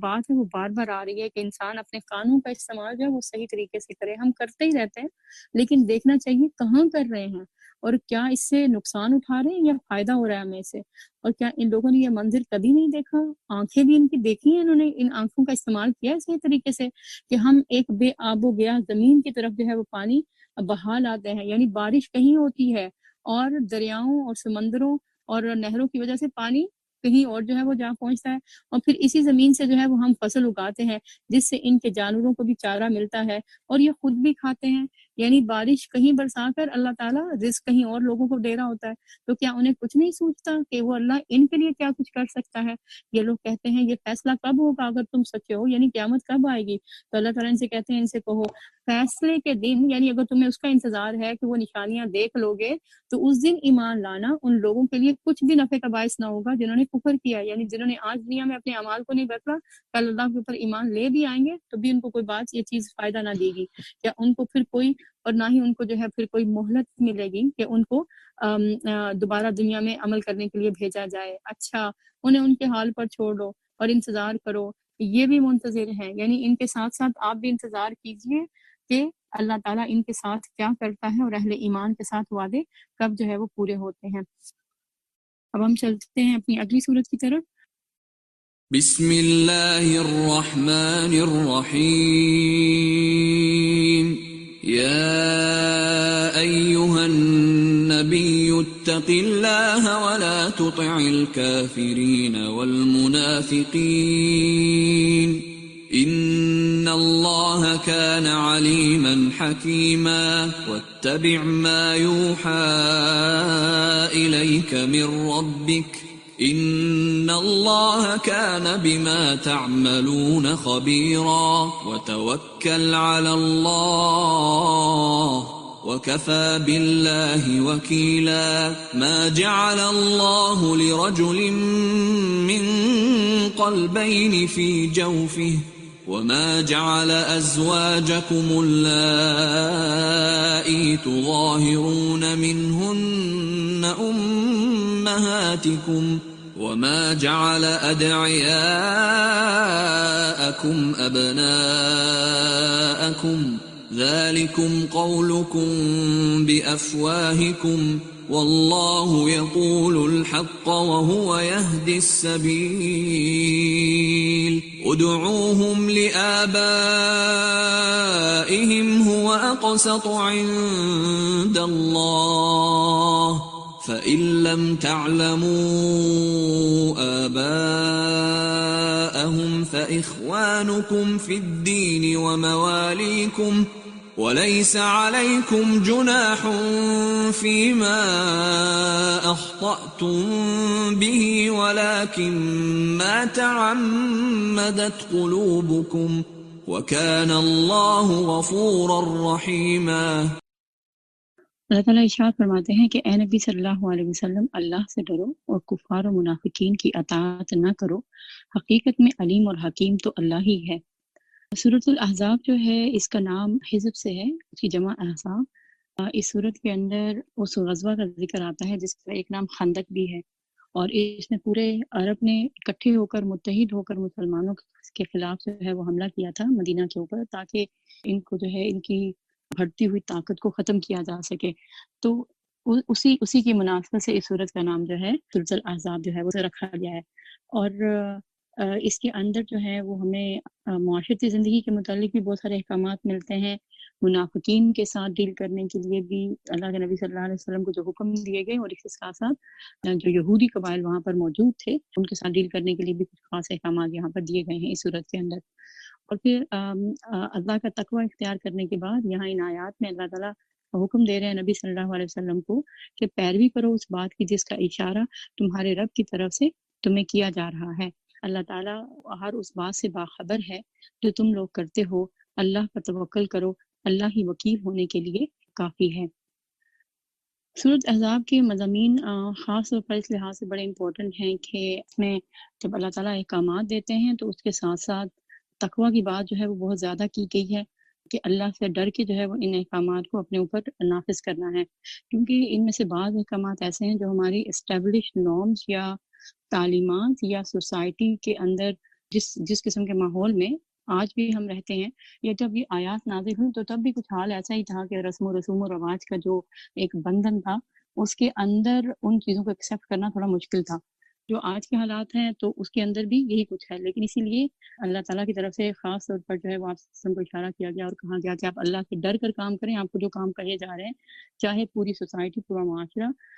ساری دنیا ہی جو ہے وہ اس کے خلاف کیوں نہیں ہے۔ اللہ نے کسی شخص کے دھڑ میں دو دل نہیں رکھے ہیں، نہ ہی اس نے تم لوگوں کی ان بیویوں کو جن سے تم زہار کرتے ہو، یعنی کہ بیوی کو یہ کہنا کہ تمہاری پیٹھ جو ہے وہ میرے لیے میری ماں کی طرح ہے، اس کو زہار کہتے ہیں۔ تو کہا نہ ہی اللہ نے تمہاری ان بیویوں کو جن سے تم زہار کرتے ہو تمہاری ماں بنا دیا ہے، اور نہ ہی اس نے تمہارے منہ بولے بیٹوں کو تمہارا حقیقی بیٹا بنایا ہے۔ اللہ نے دو دل جو ہے وہ نہیں رکھے، اس لیے دلوں کی جو کیفیات ہوتی ہیں ان کے اندر بھی انسان کے لیے بڑی معنی خیز جو ہے وہ آیت ہے کہ دلوں کے اندر جو پائے جانے والی خواہشات ہیں جس کے اندر یا تو ایک تو اللہ کو پانے کی خواہش ہے یا دنیا کو پانے کی خواہش ہے، تو یہ ایک سمے میں اکٹھی نہیں ہو سکتی، یہ ایک وقت میں اکٹھی نہیں ہو سکتی، ان میں سے کسی ایک کو انسان کو جو ہے وہ اختیار کرنا پڑے گا۔ اللہ کے نبی صلی اللہ علیہ وسلم نے فرمایا کہ جس نے اپنی آخرت کے لیے محنت کی اس نے اپنی دنیا کا نقصان کیا، اور جس نے دنیا پانے کی کوشش کی اس نے اپنی آخرت کا نقصان کیا، تو تم کیا کرو باقی رہ جانے والے کے لیے ختم ہو جانے والے کا نقصان برداشت کر لو۔ یعنی جب دو احکامات کے اندر کسی ایک کو چوز کرنے کی بات آئے تو آپ پرائرٹی کس کو دیں؟ جس میں آپ کی آخرت کا فائدہ ہے، کیونکہ جس میں آخرت کا فائدہ ہے دنیا میں اگر اس کا فائدہ کم بھی ہے تو بھی وہ زیادہ ایکسیپٹیبل ہے۔ اللہ تعالیٰ زہار کی بات کرتے ہیں، پھر منہ بولے بیٹے کہ تم اپنے منہ سے جو ہے وہ نکالتے ہو ایک بات کہ اللہ کو میں نے بیٹا بنایا، تو وہ جو ہے وہ حقیقی بیٹوں کی طرح سے نہیں ہو جاتا۔ یعنی اللہ تعالیٰ نے جو حق حقوق نسب کے رشتوں کے رکھے ہیں وہ تمہاری یعنی کہ کہے ہوئی زبانیں جو ہیں یا تمہاری زبانوں سے جو نکلے ہوئے الفاظ ہیں وہ اس کا مقابلہ نہیں کر سکتے۔ یہ وہ باتیں ہیں جو تم لوگ اپنے منہ سے نکال دیتے ہو، مگر اللہ وہ بات کہتا ہے جو مبنی بر حقیقت ہے، یعنی ریالٹی تو وہی ہے، اور حقیقی معنوں میں وہ اولاد جو انسان کے پیٹ سے پیدا ہوتی ہے یا نسب سے پیدا ہوتی ہے اس کی ذمہ داریاں یا اس کے جو حق حقوق ہیں وہ دوسری اولاد سے جو ہے وہ ڈیفرنٹ ہے۔ اور اللہ تمہیں مبنی بر حقیقت جو طریقہ ہے اس کی طرف رہنمائی کرتا ہے۔ منہ بولے بیٹوں کو ان کے باپوں کی نسبت سے پکارو، یہ اللہ کے نزدیک زیادہ منصفانہ بات ہے۔ اب یہاں پر ایک گراؤنڈ تیار کی جا رہی ہے کہ آگے جو واقعہ پیش آئے گا اس کے لیے ابھی سے، اور یہ تو اس واقعے کے لیے گراؤنڈ تھی، لیکن جنرل جو احکامات ہیں وہ بھی یہی ہیں کہ اگر کوئی جو ہے کسی بچے کو اڈاپٹ کرے ایز اے فوسٹر پیرنٹ تو اس کے ساتھ جو نام ہوگا باپ کا وہ اس کے اصل حقیقی باپ کا ہی ہوگا۔ بے شک آپ اس بچے کو لک آفٹر کر رہے ہیں، اس کی ساری ذمہ داری آپ نے اٹھائی ہے، اس کی تعلیم اور تربیت کی،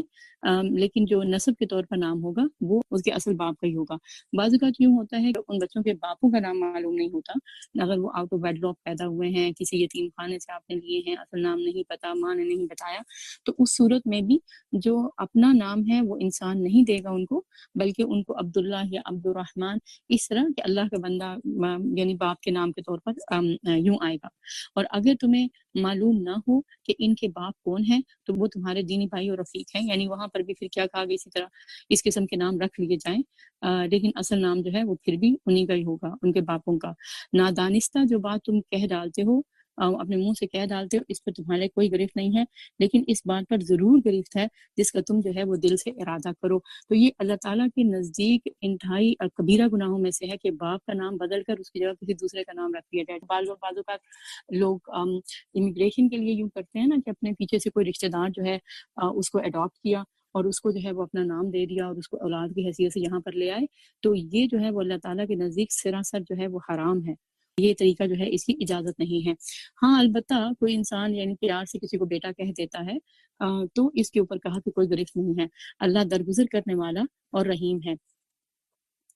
اور پھر فرمایا گیا کہ بلا شبہ نبی تو اہل ایمان کے لیے ان کی اپنی ذات پر مقدم ہے، اور نبی کی بیویاں ان کی مائیں ہیں۔ یہاں پر امہات المومنین کی حرمت قائم کر دی گئی ہے، ان کا سٹیٹس بتا دیا گیا ہے کہ وہ امت کی مائیں ہوں گی، یعنی آپ وسلم کے بعد کوئی دوسرا ان کے ساتھ نکاح نہیں کر سکتا، مگر کتاب اللہ کی روح سے عام مومنین اور مہاجرین کی بنسبت رشتہ دار ایک دوسرے کے زیادہ حقدار ہیں۔ مثلا یہ کہ اگر کسی شخص کا دینی بھائی یا اسلامی بھائی ہے یا اسلامی بہن ہے اور اس کے ساتھ دین کا رشتہ ہے، لیکن اس کے مقابلے میں جو وراثت کے جو حق حقوق ہیں ان میں جو نسب کے رشتہ دار ہیں وہ وہی حقدار ہیں۔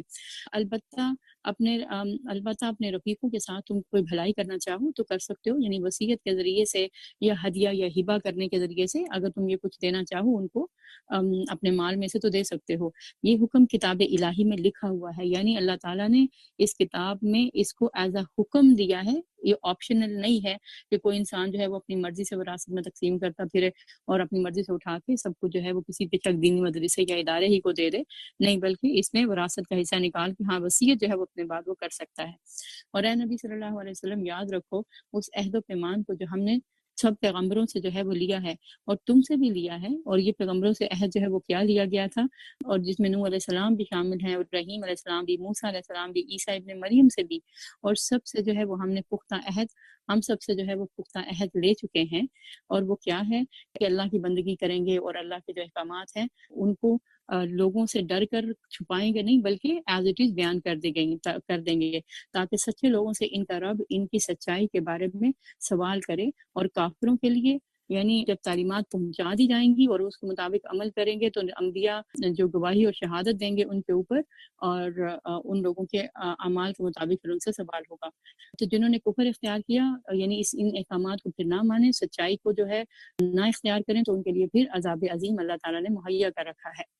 اے لوگوں جو ایمان لائے ہو، اب یہاں پر خاص طور پر اہل ایمان کو مخاطب کر کے جو ہے حکم دیا جا رہا ہے، کیا کرو، یاد کرو اللہ کے اس احسان کو جو ابھی ابھی اس نے تم پر کیا ہے۔ اور وہ احسان کیا تھا؟ جب پورے عرب نے ایکا کر کے اور متحد ہو کر مسلمانوں کے اوپر یہ چڑھ آئے تھے، جب لشکر تم پر چڑھ آئے تو ہم نے ان پر ایک سخت آندھی بھیج دی اور ایسی فوجیں روانہ کی جو تم کو نظر نہ آتی تھی۔ اللہ وہ سب کچھ دیکھ رہا تھا جو تم لوگ اس وقت کر رہے تھے۔ جب وہ اوپر سے اور نیچے سے تم پر چڑھ آئے تھے، کیونکہ اوپر سے اور نیچے سے کہ باہر سے تو پورا عرب اکٹھا ہو کر آ گیا، اور یہ 10,000 کے قریب لشکر تھا۔ اور دیکھیں مدینہ کی چھوٹی سی ریاست، ایک شہر سے بھی زیادہ چھوٹی، ایک ٹاؤن یا بستی اب چھوٹی سی کہہ لیں، اور مسلمان جو ہیں وہ بھی پنپ ہی رہے ہیں، اتنے زیادہ مضبوط بھی نہیں ہے، جنگ کی بھی جو ہے وہ کوئی تیاری نہیں، معاشی طور پر بھی بہت جو ہے وہ کمزور ہے، اور اتنے میں جو ہے وہ پورا کا پورا عرب اٹھ کر آ جائے ان کو مٹانے کے لیے۔ اور پھر اوپر سے تو باہر سے تو یہ آئے، اور اندر سے جو یہود کے قبائل تھے انہوں نے بھی مسلمانوں کے خلاف سازش کرتے ہوئے ان کو پار کا ساتھ دیا، اور مسلمانوں کو جیسے کہ باقی سارے مرد جو تھے وہ تو خندق کے پاس تھے، جو کہ خندق کھودی گئی تھی مدینہ کو محفوظ کرنے کے لیے، تو عورتوں کو ایک قلعے میں محفوظ کیا گیا تاکہ جو ہے وہ یعنی اتنا شدید ڈر تھا کہ یہود جو ہیں یا منافقین ان کو اندر سے نقصان نہ پہنچائیں۔ تو جب خوف کے مارے اللہ تعالیٰ کہتے ہیں آنکھیں پتھرا گئی تھیں اور کلیجے منہ کو آ گئے، اور تم لوگ اللہ کے بارے میں طرح طرح کے جو ہے وہ گمان کرنے لگے کہ پتہ نہیں ہماری مدد ہوگی نہیں ہوگی، اس وقت ایمان لانے والے خوب آزمائے گئے۔ اسے کیا پتہ چلتا ہے کہ انسان کے اوپر جب سخت آزمائشیں آتی ہیں تو وہ کیوں آتی ہیں؟ تاکہ اللہ تعالیٰ خوب اچھی طرح جو ہے وہ چھان پھٹک کر دیکھ لینا چاہتا ہے کہ کون جو ہے وہ اپنے ایمان کے اندر سچا، اور کس کو جو ہے وہ اللہ کے اوپر پوری طرح بھروسہ اور توکل ہے۔ تو فرمایا کہ ایمان والے اس وقت بری طرح جمائے گئے اور بری طرح ہلا مارے گئے، اور یاد کرو وہ وقت جب منافقین اور وہ سب لوگ جن کے دلوں میں روگ لگا ہوا تھا صاف صاف کہہ رہے تھے کہ اللہ اور اس کے رسول نے جو وعدے ہم سے کیے تھے وہ فریب کے سوا جو ہے وہ کچھ نہیں تھے، کیونکہ جن کا ایمان کمزور تھا، جب اتنا شدید اندر اور باہر سے جو ہے وہ حملہ اور اتنا خوف کا عالم کہ کوئی راتوں کو سو نہ سکے، اور باہر جو جنگ ہے وہ الگ سے جو ہے وہ جاری ہے، اور یہ تقریباً 1 مہینے سے زیادہ تک جو ہے یہ محاصرہ رہا، تو منافقین اس کے بارے میں جو ہے وہ طرح طرح کے گمان کرنے لگے، جبکہ اللہ تعالیٰ اہل ایمان کے منافقین کی آزمائش کر رہا تھا۔ اور ان میں سے جب ایک گروہ نے صاف صاف کہا کہ اے یثرب کے لوگوں، تمہارے لیے اب ٹھہرنے کا کوئی موقع نہیں ہے، پلٹ چلو، یعنی اپنے اپنے گھروں کی طرف، اور ان کو جو ہے وہ بچاؤ۔ یہ آپ دیکھیں کہ اللہ کے نبی صلی اللہ علیہ وسلم جب مدینہ میں موو کیے ہیں، مدینہ ہجرت کیا آپ نے، تو آپ نے اس کا نام جو ہے المدینہ المنورہ رکھا، یا طیبہ بھی رکھا گیا اس کا نام، لیکن یہ منافقین جو ہے وہ اس کو بار بار کیا کہتے تھے؟ یثرب ہی بولتے تھے۔ تو اسی لیے بعض اوقات ہماری نعتوں کے اندر بھی ملتا ہے نا کہ یثرب کے والی، جبکہ اللہ کے نبی نے اس کا اللہ کے حکم سے نام بدل کر کیا رکھا تھا؟ مدینہ المنورہ۔ تو اب پرائرٹی کس نام کو دینی چاہیے؟ جو اللہ اور اس کے رسول نے جو ہے وہ رکھا ہے۔ تو جب ان کے ایک فریق یہ کہہ کر نبی سے جو ہے وہ رخصت طلب کر رہا تھا کہ ہمارے گھر جو ہیں وہ خطرے میں ہیں، حالانکہ وہ خطرے میں نہ تھے، اللہ تعالیٰ کیا کہہ رہے ہیں کہ یہ صرف جو ہے وہ بہانے بنا کر وہاں سے جانا چاہ رہے تھے، دراصل وہ محاذ جنگ سے بھاگ جانا چاہتے تھے۔ اگر شہر کے اطراف سے دشمن گھس آتے، یعنی جنہوں نے شہر کا محاصرہ کر رکھا تھا، اور اس وقت انہیں فتنے کی طرف دعوت دی جاتی، یعنی انہیں کہا جاتا کہ ہمارے ساتھ مل کر مسلمانوں کے خلاف لڑو، تو یہ اس میں جا پڑتے اور مشکل سے انہیں شریک فتنہ ہونے سے کوئی چیز جو ہے وہ روکتی، یعنی مسلمانوں کے خلاف لڑنے سے۔ حالانکہ یہ کون تھے؟ مسلمان، اپنے آپ کو زبان سے مسلمان کہتے تھے لیکن اندر میں دل میں نفاق تھا، اور ان لوگوں نے ان سے جو ہے پہلے اللہ سے عہد کیا تھا یہ پیٹھ نہ پھیریں گے، یعنی اس سے پہلے یہ اللہ سے وعدہ کر چکے ہیں کہ یہ اللہ کے لیے میدان جنگ سے جو ہے وہ نہ بھاگیں گے، اور اللہ سے کیے ہوئے عہد کی بات کچھ تو ہونی ہی تھی، یعنی کہ اللہ تعالیٰ نے یہ کیوں اتنی سخت آزمائش ڈالی، تاکہ اس سے پہلے احد کے موقع بھی ہم دے چکے ہیں نا کہ یہ منافقین جو ہے یہ تقریباً 300 کی تعداد میں تھے، اور یہ آپ کا ساتھ دیے بغیر جو ہے واپس مدینہ کی طرف آ گئے تھے۔ تو کہا کہ انہوں نے اللہ سے عہد کیا تھا کہ اس کے بعد کہ ہم جو ہے اللہ تعالیٰ کے لیے لڑیں گے، اور جب اس کا حکم آ جائے گا تو واپس نہیں پلٹیں گے، لیکن جب انہوں نے یہ حرکت کی ہے تو یہ اس لیے کہ اللہ ان کو ٹیسٹ کرنا چاہ رہا تھا، اور اپنے اس ٹیسٹ میں یہ دوبارہ فیل ہو چکے ہیں۔ اے نبی صلی اللہ علیہ وسلم، ان سے کہو اگر تم موت یا قتل سے بھاگو تو یہ بھاگنا تمہارے لیے کچھ بھی جو ہے وہ نفع بخش نہ ہوگا، کیونکہ اہل ایمان پہ تو ایمان کا حصہ ہے یہ کہ زندگی کی حفاظت موت کرتی ہے، اور جہاں موت آتی ہے وہاں زندگی کو ہر صورت میں اس کے سامنے ہارنا ہی پڑتا ہے۔ اس کے بعد زندگی کے مزے لوٹنے کا تھوڑا ہی موقع تمہیں مل سکے گا، کیونکہ زندگی جتنے بھی انسان جیلے ہے تو وہ تھوڑی ہی۔ ان سے کہو کون ہے جو تمہیں اللہ سے بچا سکتا ہو اگر وہ تمہیں نقصان پہنچانا چاہے، اور کون اس کی رحمت کو روک سکتا ہے اگر وہ تم پر مہربانی کرنا چاہے۔ یہ حکم اس وقت کے لوگوں کو بھی دیا جا رہا ہے، اور یہ آج ہمارے لیے بھی ہے، اور اگر ہمیں اس آیت کی سمجھ آ جائے تو جتنی آزمائشیں اور تکلیفیں اور مصیبتیں انسان کے اوپر آتی ہیں اس کے لیے وہ کیا کرے؟ لوگوں کی بجائے اللہ ہی کی طرف رجوع کرے، اور جتنی بھی نعمتیں اللہ دیتا ہے اس کے اوپر اللہ ہی کا شکر ادا کرے، اور اللہ کے مقابلے میں تو یہ لوگ کوئی حامی و مددگار نہیں پا سکتے ہیں۔ اللہ تم میں سے ان لوگوں کو خوب جانتا ہے جو جنگ کے کام میں رکاوٹیں ڈالنے والے ہیں، یعنی جب بھی کوئی پلاننگ ہوتی تھی تو یہ اس میں جو ہے وہ طرح طرح کی جو ہے وہ نقص نکالتے تھے، کوئی سروس پر پرووائڈ کرنے کو کہا جاتا تھا تو میدان جنگ سے جو ہے وہ بھاگ جاتے تھے، اور اپنے بھائیوں سے کہتے ہیں کہ آؤ ہماری طرف، اور جو لڑائی میں حصہ لیتے بھی ہیں تو بس نام کمانے کو، تاکہ کہیں یہ نہ پتہ چل جائے کہ ہم جو ہے وہ منافق ہیں۔ تو اس سے کیا پتہ چل رہا ہے کہ جب انسان دین کا کوئی کام کرے تو ایسے ہی اس وجہ سے نہ کرے کہ فلاں اور فلاں جو ہے وہ مجھے، اگر میں نہیں کروں گا یا میں نہیں کروں گی تو مجھے اس کے اوپر جو ہے وہ باتیں سننی پڑیں گی، اور یہ پتہ چلے گا کہ میں جو ہے وہ دین کے لیے مخلص نہیں ہوں، بلکہ اللہ کے لیے کرے، کیونکہ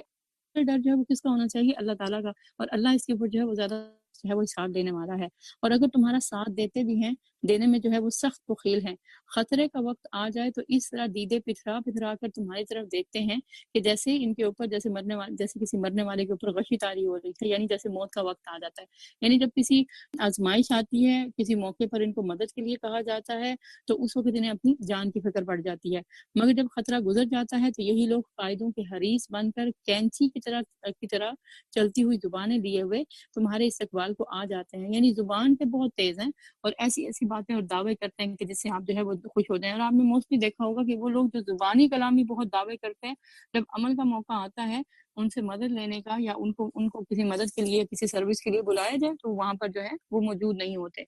تو یہ زبانی ایمان جو ہے وہ کس چیز کا اظہار ہے؟ زبان سے اقرار کرنا، اور عمل سے جو ہے پریکٹیکلی ثابت کرنا کہ واقعی اللہ اور اس کا رسول جب بلائیں تو اس کے حکموں کے اوپر انسان لبیک کہے۔ یہ لوگ ہر کے جو ہے وہ ایمان نہیں لائے، چاہے اپنی زبان سے جتنا مرضی کہتے رہیں کہ ہم تو مومن ہیں اور ہم تو مسلمان ہیں، اللہ کے نزدیک یہ مومن نہیں ہیں، اس لیے اللہ نے ان کے سارے اعمال ضائع کر دیے۔ یہ اس سے بھی بڑی خطرے کی بات کہ انسان جو کوئی نیکی کا چھوٹا موٹا کام کرے اس کا بھی کوئی اجر جو ہے وہ نہ ملے، اور ایسا کرنا اللہ کے لیے بہت آسان ہے، یعنی اللہ تعالیٰ کو اس کام کے کوئی پوچھ نہیں سکتا کہ انہوں نے جو چھوٹے موٹے نیکی کے کام کیے تھے ان کو کیوں ضائع کیا۔ وہ یہ سمجھ رہے ہیں کہ حملہ آور گروہ ابھی گئے نہیں ہیں، یہ سارا منافقین کا حال بتایا جا رہا ہے، اور اگر وہ پھر حملہ آور ہو جائیں تو ان کا جی چاہتا ہے کہ یہ صحرا میں بدوؤں کے درمیان جا بیٹھے ہیں، یعنی انتہائی بزدلی کا مظاہرہ کر رہے ہیں، اور وہیں سے تمہارے حالات جو ہیں وہ پوچھتے رہیں، لیکن اگر یہ تمہارے درمیان رہے بھی تو لڑائی میں کم حصہ لیں گے، یعنی کہ تمہاری اصل صف میں مدد نہیں کریں گے، اور زیادہ تر جو ہے وہ بزدلی کا مظاہرہ کرتے باقی لوگوں کے حوصلے بھی توڑنے کی کوشش کریں گے۔ در حقیقت تم لوگوں کے لیے اللہ کے رسول میں ایک بہترین نمونہ تھا، ہر اس شخص کے لیے جو اللہ اور روز آخرت کا امیدوار ہو اور کثرت سے جو ہے وہ اللہ کو یاد کرے۔ تو اس کا مطلب کیا ہے کہ آپ صلی اللہ علیہ وسلم کی زندگی، یا خاص طور پہ یہ آیت جو ہے یہ تو جنگ کے کانٹیکس میں دی جا رہی ہے، لیکن یہ آپ صلی اللہ علیہ وسلم کا جو نمونہ زندگی ہے، یہ زندگی کے ہر شعبے میں، چاہے وہ گھر کی زندگی ہے، سوشل لائف ہے، کمیونل لائف ہے، کنٹری میں ایز اے سربراہ، ایز اے حکومت کے یعنی ایز اے پاور اور اقتدار رکھتے ہوئے آپ کا جو ہے وہ طریقہ کار کیسا تھا، یعنی مائکرو لیول سے لے کے انٹرنیشنل لیول تک آپ کی ذات کے اندر ہر ایک کے لیے نمونہ پایا جاتا ہے۔ خاص طور پر کون جو ہے وہ اس نمونے سے فائدہ اٹھائے گا، یہاں اس کی بات بتا دی گئی ہے، وہ جو کہ اللہ کے اوپر یقین رکھتا ہو۔ کس بات کا یقین؟ کہ اللہ نے اپنے رسول کو بھیجا ہے تاکہ اس کی پیروی کی جائے، اور روز آخرت کا امیدوار کہ اگر رسول کی اطاعت نہ کی گئی، پیروی نہ کی گئی، تو قیامت کے دن پوچھ گچھ ہوگی، اور کثرت سے پھر جو ہے وہ اللہ کو یاد کرے۔ تو اس کا مطلب یہ ہے کہ وہ لوگ جو اللہ تعالیٰ کو یاد رکھتے ہیں، اللہ سے محبت کرتے ہیں، اور صرف یہ نہیں کہ صرف ذکر ہی کرتے ہیں، بلکہ کثرت کے ساتھ۔ ایک تو ہوتا ہے نا کہ آپ نے کوئی چھوٹی موٹی جو ہے وہ تسبیح کر لیتے ہیں کوئی ایک وقت میں، اور یہ کثرت کے ساتھ کہ زندگی کے ہر شعبے، ہر ڈپارٹمنٹ، ہر کام کے کرتے وقت صبح سے لے کر رات تک آپ اللہ تعالیٰ کو یاد رکھیں۔ ایک تو اللہ کو یاد رکھنا، اس کے حکموں کو ماننا، دوسرا یہ کہ جب آپ کام کر رہے ہیں تو زبان آپ کی کس میں مصروف ہو؟ اللہ کے جو ہے وہ ذکر میں،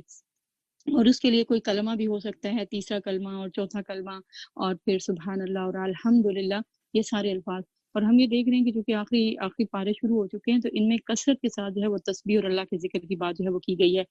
ہمیں بھی اپنی زبانوں کو جو ہے وہ روکنا نہیں ہے، دنیاوی باتیں وہ جو ہے وہ کم کریں، اور اگر کر بھی رہے ہیں جو بھی، تو ان کے درمیان بھی اللہ تعالیٰ کو وقت وقت سے یاد کرتے رہیں۔ اور سچے مومنوں کا حال اس وقت کیا تھا، اب ان کی بات بتائی جا رہی ہے۔ پہلے منافقین کا حال کھولا گیا، اور اب اہل ایمان کا۔ ان کا حال کیا تھا کہ جب انہوں نے حملہ آور لشکروں کو دیکھا تو پکار اٹھے کہ یہ تو وہی چیز ہے جس کا اللہ نے اور اس کے رسول نے وعدہ کیا تھا۔ اللہ اور اس کے رسول کا وعدہ کیا ہے؟ کہ اللہ تعالیٰ ان کے ذریعے سے مومنین کو آزمائے گا، اور ان کو مومنین کے ذریعے سے آزمائے گا، اور ظاہر ہے پھر ان کی شکست جو ہے وہ اہل ایمان کے ہاتھوں ہوگی۔ اللہ اور اس کے رسول کی بات بالکل سچی تھی۔ اس واقعے نے ان کے ایمان میں اور زیادہ جو ہے وہ اضافہ کیا، ان کی اور ان کی سپردگی کو، یعنی اللہ تعالیٰ کے اوپر ان کے ٹرسٹ کو اور زیادہ جو ہے وہ بڑھا دیا۔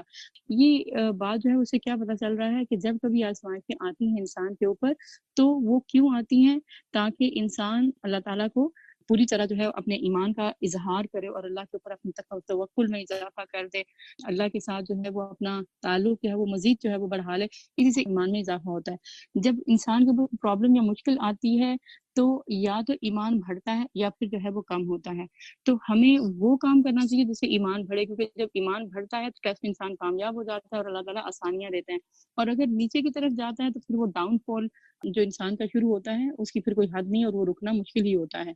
فرمایا جنہوں نے اہل ایمان میں بھی، وہ ابھی کچھ لوگ موجود ہیں جنہوں نے اللہ سے کیے ہوئے عہد کو سچا کر دکھایا ہے، اور ان میں سے کوئی اپنی نظر پوری کر چکا ہے، یعنی شہید ہو کر اللہ کے یہاں حاضر ہو چکا ہے، اور کوئی جو ہے وہ وقت آنے کا منتظر ہے، یعنی غازی ہے، اور اس کو جو ہے ابھی اللہ تعالیٰ نے اس کو واپس نہیں بلایا۔ انہوں نے اپنے رویے میں کوئی تبدیلی نہیں کی ہے، یعنی پہلے دن سے جیسے وہ کہہ رہے تھے نا کہ انصار اور مہاجرین کے ہم اللہ کے نبی کے ساتھ ہیں، اور اس میں اسلام آئے گی اس کا سامنا کریں گے۔ اب آگے مزید کہا جا رہا ہے کہ ایسا کیوں ہوا؟ تاکہ اللہ سچوں کو ان کی سچائی کی جزا دے، اور منافقوں کو چاہے تو سزا دے، اور چاہے تو ان کو بخش دے۔ یعنی اگر یہ اپنے آپ کو چینج کر لیں تو ان کی جو ہے وہ توبہ قبول کی جائے گی، اور ان کی توبہ قبول کر لے۔ بے شک اللہ غفور الرحیم ہے، یعنی اگر کوئی اپنے اچھے اعمال کو پہلے اعمال کے ساتھ بدل لے اور دوبارہ نیک اور صالح عمل کرنا شروع کر دے، تو اللہ تعالیٰ اس کے پچھلے گناہوں کو معاف کر دیتے ہیں۔ اللہ نے کفار کا منہ پھیر دیا، اور وہ کوئی فائدہ حاصل کیے بغیر اپنے دل کی جنن لیے ہوئے یوں ہی واپس چلے گئے، کیونکہ ایک مہینے تک محاصرہ رہا، اور پھر اللہ تعالیٰ نے آندھی بھیجی، اور جس سے ان کے سارے خیمے الٹ گئے، جانور جو ہے وہ رسیں توڑا کر بھاگ گئے، جو کھانے وغیرہ انہوں نے پکائے تھے وہ سب جو ہے وہ ضائع چلا گیا، تو یہ واپس چلے گئے۔ اور اس طرح اللہ تعالیٰ نے مومنین کو فتح دی، اور مومنوں کی طرف سے اللہ ہی لڑنے کے لیے کافی ہو گیا، یعنی کوئی جنگ نہیں ہوئی تھی، اللہ ہی نے ان سے بچا لیا، اور اللہ بڑی طاقت والا اور بہت زبردست ہے۔ پھر اہل کتاب میں سے جن لوگوں نے ان حملہ آوروں کا ساتھ دیا تھا، یعنی یہودیوں میں سے، کیونکہ آپ صلی اللہ علیہ وسلم جب مدینہ آئے تھے تو ان کے ساتھ ایک معاہدہ کیا تھا کہ اگر مدینہ کے اوپر کسی نے حملہ کیا تو سب مل کر اس کا مقابلہ کریں گے، تو اب ان کی طرف ان کی شامت آ رہی ہے کہ انہوں نے چونکہ غداری کی ہے، ایگریمنٹ کو توڑا ہے، تو اب ان کو اس سزا کا جو ہے مستحق ہونا ہی پڑے گا، ان کو سزا دینی ہی پڑے گی۔ تو اللہ تعالیٰ پھر اب کہا جا رہا ہے کہ اہل کتاب میں سے جن لوگوں نے ان حملہ آوروں کا ساتھ دیا تھا، اللہ ان کو ان کی گڑیوں سے یعنی ان کے قلعوں سے نکال لایا، اور ان کے دلوں میں اس نے ایسا روب ڈالا کہ آج ان میں سے ایک گروہ کو تم قتل کر رہے ہو اور دوسرے کو جو ہے وہ قید کر رہے ہو۔ اس نے تم کو ان کی زمین اور ان کے گھروں اور ان کے اموال کا وارث بنا دیا، اور اللہ نے تمہیں وہ علاقہ دیا جسے تم نے پامال نہ کیا تھا، یعنی یہاں پر بھی جنگ نہیں ہوئی تھی، جنگ کے بغیر ہی اللہ تعالیٰ نے ان کو مسلمانوں کے قابو میں کر دیا تھا۔ اللہ ہر چیز پر قادر ہے۔ یہ خاص طور پر جو ان کے ساتھ یہ سلوک ہوا ان کی اسی بدعہدی کی وجہ سے ہوا، اور اسی مدینہ کے اندر سے مسلمانوں کے خلاف جنگ کرنے کی وجہ سے ہوا، اور ان کے ساتھ یہ ٹریٹمنٹ اور یہ سزا جو ہے ان کی اپنی کتاب میں لکھی گئی جو تھی اسی کے مطابق دی گئی تھی۔ اے نبی صلی اللہ علیہ وسلم، اپنی بیویوں سے کہو، اب یہاں پر جو ہے وسلم کی عائلی زندگی کی طرف اشارہ کیا گیا ہے، کیونکہ مدینہ کے معاشی حالات بہت زیادہ برے تھے۔ یہ 3 جنگیں کنٹینیولی مدینہ کی ہجرت کے 3 سالوں میں ہو چکی تھیں، اور جو کچھ وہ کماتے تھے وہ سب کا سب جو ہے وہ شہر کے دفاع پر جو ہے وہ لگا دیا جاتا تھا، اور آپ صلی اللہ علیہ وسلم کے گھر میں 2 مہینے تک چولہا نہیں جلتا تھا، اور حضرت عائشہ سے پوچھا گیا کہ پھر گزارا کس کا ہوتا تھا، تو انہوں نے کہا 2 کالی چیزوں کے اوپر، یعنی کھجور اور پانی کے اوپر جو ہے گزارا ہوتا تھا۔ تو اس حالات میں جو ازواج مطہرات تھیں انہوں نے آپ صلی اللہ علیہ وسلم سے مطالبہ کیا کہ ہمارے جو جیب خرچ ہے یا پاکٹ منی ہے اس میں اضافہ کیا جائے، کیونکہ اس میں ہمارا گزارا نہیں ہو رہا۔ تو اب ان حالات میں یہ پاسبل نہیں تھا، اور آپ صلی اللہ علیہ وسلم اس بات کے اوپر ظاہر پریشان تھے، تو اللہ تعالیٰ نے اس معاملے کو خود اپنے ہاتھ میں لیا اور آیات نازل کی کہ اس کو جو ہے کیسے ہینڈل کیا جائے گا۔ اے نبی صلی اللہ علیہ وسلم، اپنی بیویوں سے کہو اگر تم دنیا اور اس کی زینت چاہتی ہو تو آؤ تمہیں میں کچھ دے دلا کر رخصت کر دوں۔ ظاہر ہے کہ بہت اہل ایمان میرے ساتھ ہیں، اللہ تعالیٰ کے دیے خزانے کم نہیں ہیں، تو کچھ نہ کچھ تو تمہیں دے ہی دیا جائے گا، اور پھر اس کے بعد جو ہے وہ نبی کے ساتھ تمہارا تعلق نہیں ہوگا۔ اور اگر تم اللہ اور اس کے رسول اور روز آخرت کی طلبگار ہو، یعنی اگر چاہیے کہ دنیا میں اگر کچھ سیکریفائس کرنا بھی پڑ رہا ہے اور یہ چاہتی ہو کہ اس کے بدلے میں آخرت میں کچھ ملے، تو تم میں سے جو نیکوکار ہیں اللہ نے ان کے لیے بڑا ہی اجر مہیا کر رکھا ہے، یعنی ان کے لیے وہاں پر جو ہے وہ زیادہ بڑا اجر جو ہے وہ تیار کیا گیا ہے۔ یہ ضرورت اس لیے جو ہے وہ پیش آئی تھی کیونکہ ازواج مطہرات کے اس مطالبے کی وجہ سے اگر اس کو یہاں پر نہ روکا جاتا تو اگر یہ مزید بڑھتا رہتا تو آپ صلی اللہ علیہ وسلم کے لیے اپنے جو بڑی ذمہ داریاں تھیں کہ اب عرب تو ہے وہ تو زیر نگو ہو ہی چکے تھے اس جنگ کے بعد، اور دوبارہ جو ہے دوبارہ انہوں نے کبھی مسلمانوں کے ساتھ جنگ بھی نہیں کی اور حملہ بھی نہیں کیا، اللہ یہ کہ آپ صلی اللہ علیہ وسلم ہی نے مکہ جو ہے وہ فتح کیا 8 ہجری میں جا کر۔ تو اب آگے جو ہے وہ ظاہر ہے کہ انٹرنیشنل معاملات آ رہے تھے باقی ملکوں کے ساتھ، اور رومن اور پرشین امپائر کے ساتھ معاملات ڈیل کرنے تھے، تو ضروری ریز یہ تھا کہ آپ صلی اللہ علیہ وسلم کو گھر سے سپورٹ دی جائے، کیونکہ اگر گھر سے انسان کو سکون نہ ہو، اور خاص طور پر اس شخص کو جس کو باہر کے بڑے کام ہیں اور پریشانیاں ہیں، تو وہ جو ہے وہ بری طرح جو ہے وہ فلوپ ہو کر رہ جائے گا۔ تو اس کے لیے ازواج مطہرات کو تیار کیا گیا کہ انہیں نبی صلی اللہ علیہ وسلم کو سپورٹ دینا ہے۔